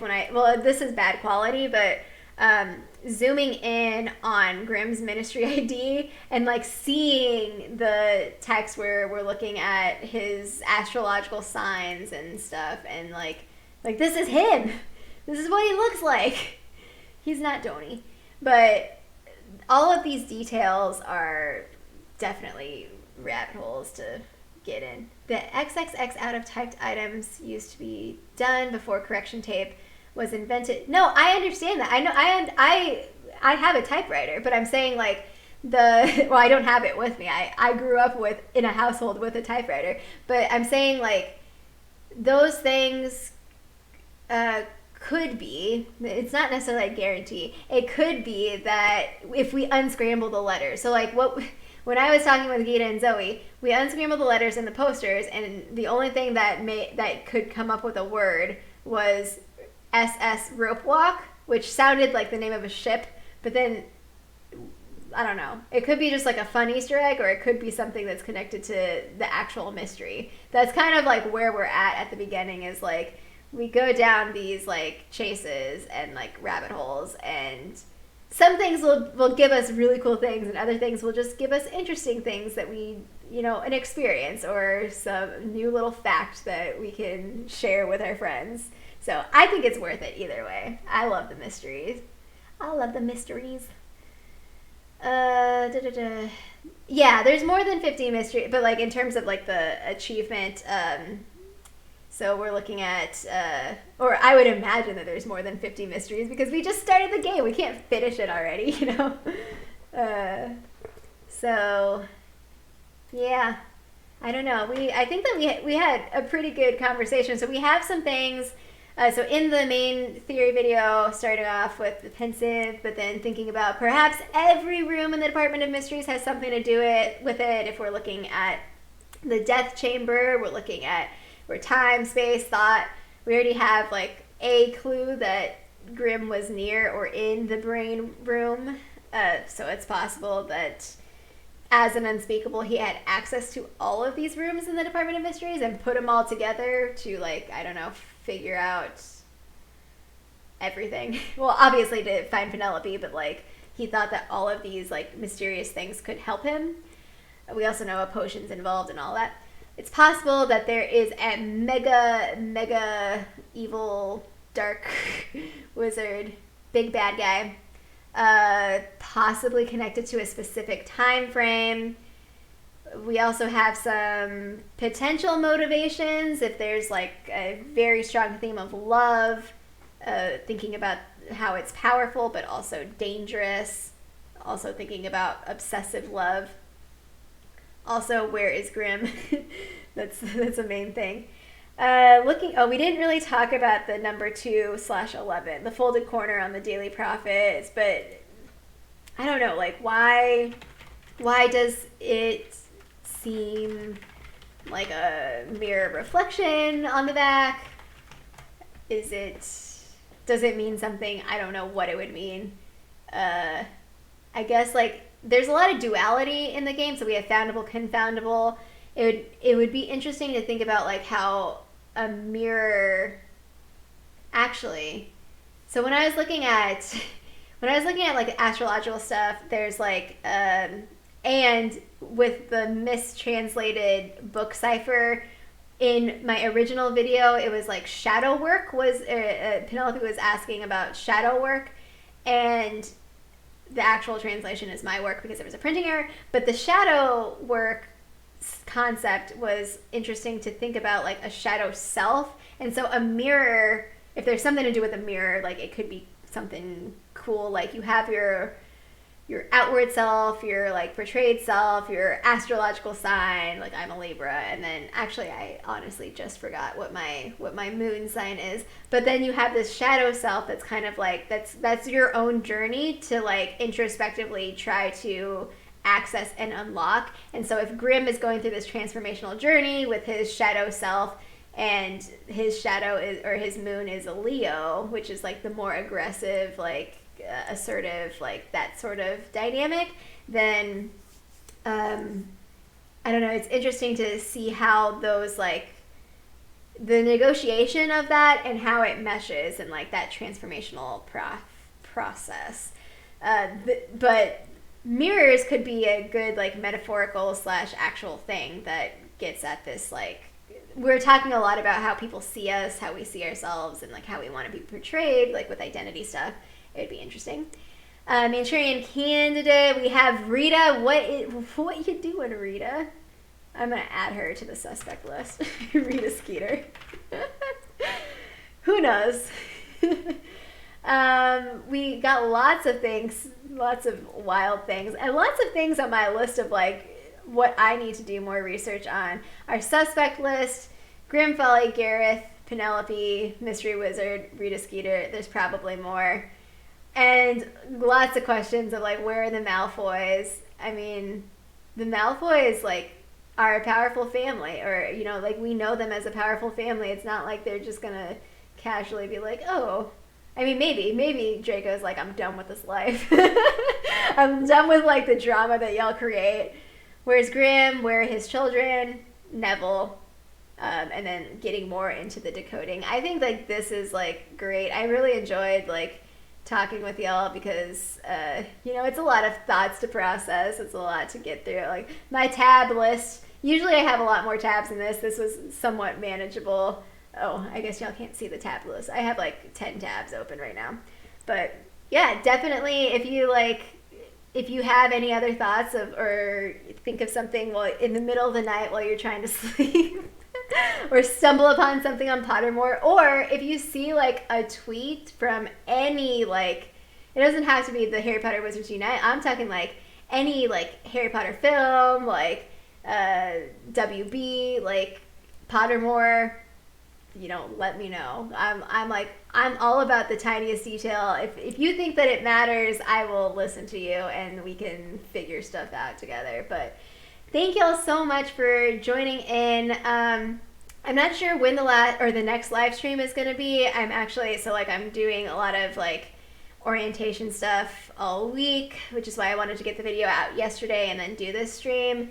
I'm not sure if I'll be able to do Community Day on Saturday, so without getting into too many specific details, I'm actually, we're still trying to figure out this lupus stuff and like my treatment, so I'm actually going to have a kidney biopsy on Friday, and so I'll probably be recovering, and so there may or may not be a video depending on that recovery process. But I definitely would love to hear y'all's thoughts about Community Day, especially since they're focusing on the wizarding challenges, because I think it would be good for us to like get some like organized feedback of like tangible suggestions for things that could improve the community days. I think that a lot of us are seeking community, and it would be good to like give.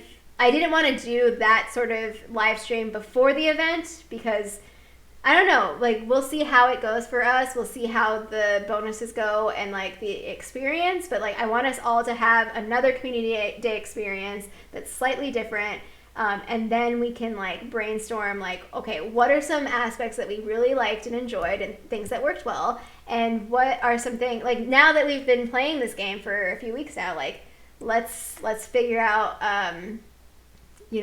what specific suggestions that we could provide, and hopefully that'll just make everything better. So the next live stream I'm hoping will be the Community Day one, but it might be a little tricky if I don't play Community Day, but we'll see. Yeah, so that's kind of like the outline of my week, and just I'm wanting to continue to make gameplay videos, but just like at this moment it's a little difficult, but I'm glad for y'all to keep sticking around and hanging out with, especially with the mystery stuff. Like this has been like my favorite part of the summer, is like going deep dive and like rereading things, and also noticing things that just noticing things that I hadn't seen before, like whether it's I'm watching a movie or I'm like reading something, and it's just like really cool, especially like when y'all pick up on things and I'm like, oh, that's such a good idea, like let's go down that path. So yeah, thank y'all so much for hanging out and joining. So you can tweet at me, Prof. Lynette. If you're on Instagram, I'm Professor Lynette. I also have a Facebook page, but any of those venues you can find me. I have the community page on WizardPhD now, so that we can get more of those announcements going. Let's see if I can show y'all real quick. So if you go to WizardPhD, there's this, so home videos playlist, there's this community tab. And so yeah, I'll post things. This was just like the announcement, but look at y'all. Y'all definitely wanted this research theory chat, and I wanted it too, but these other videos are also, or these other streams are also coming. But this is just me trying to, I know that not everyone is on all social media platforms, so I want to make sure that y'all have access to me as well. Or if you just want to leave me a comment on any video, like I try to respond as best I can. I love talking to y'all. But yeah, that is today's live stream. Hope y'all are having a magical day. Send me your theories. Always send me your theories. I'm all about the theories. Yeah, and anything that you see with the game that you really like. I love also seeing people's like best trace of the day, or like I love seeing the rare foundables. I love seeing y'all's progress. So feel free to hit me up and let me know how y'all are doing with the game. And hope you'll have a great community day this weekend. And yeah, until next time, Juan's ready.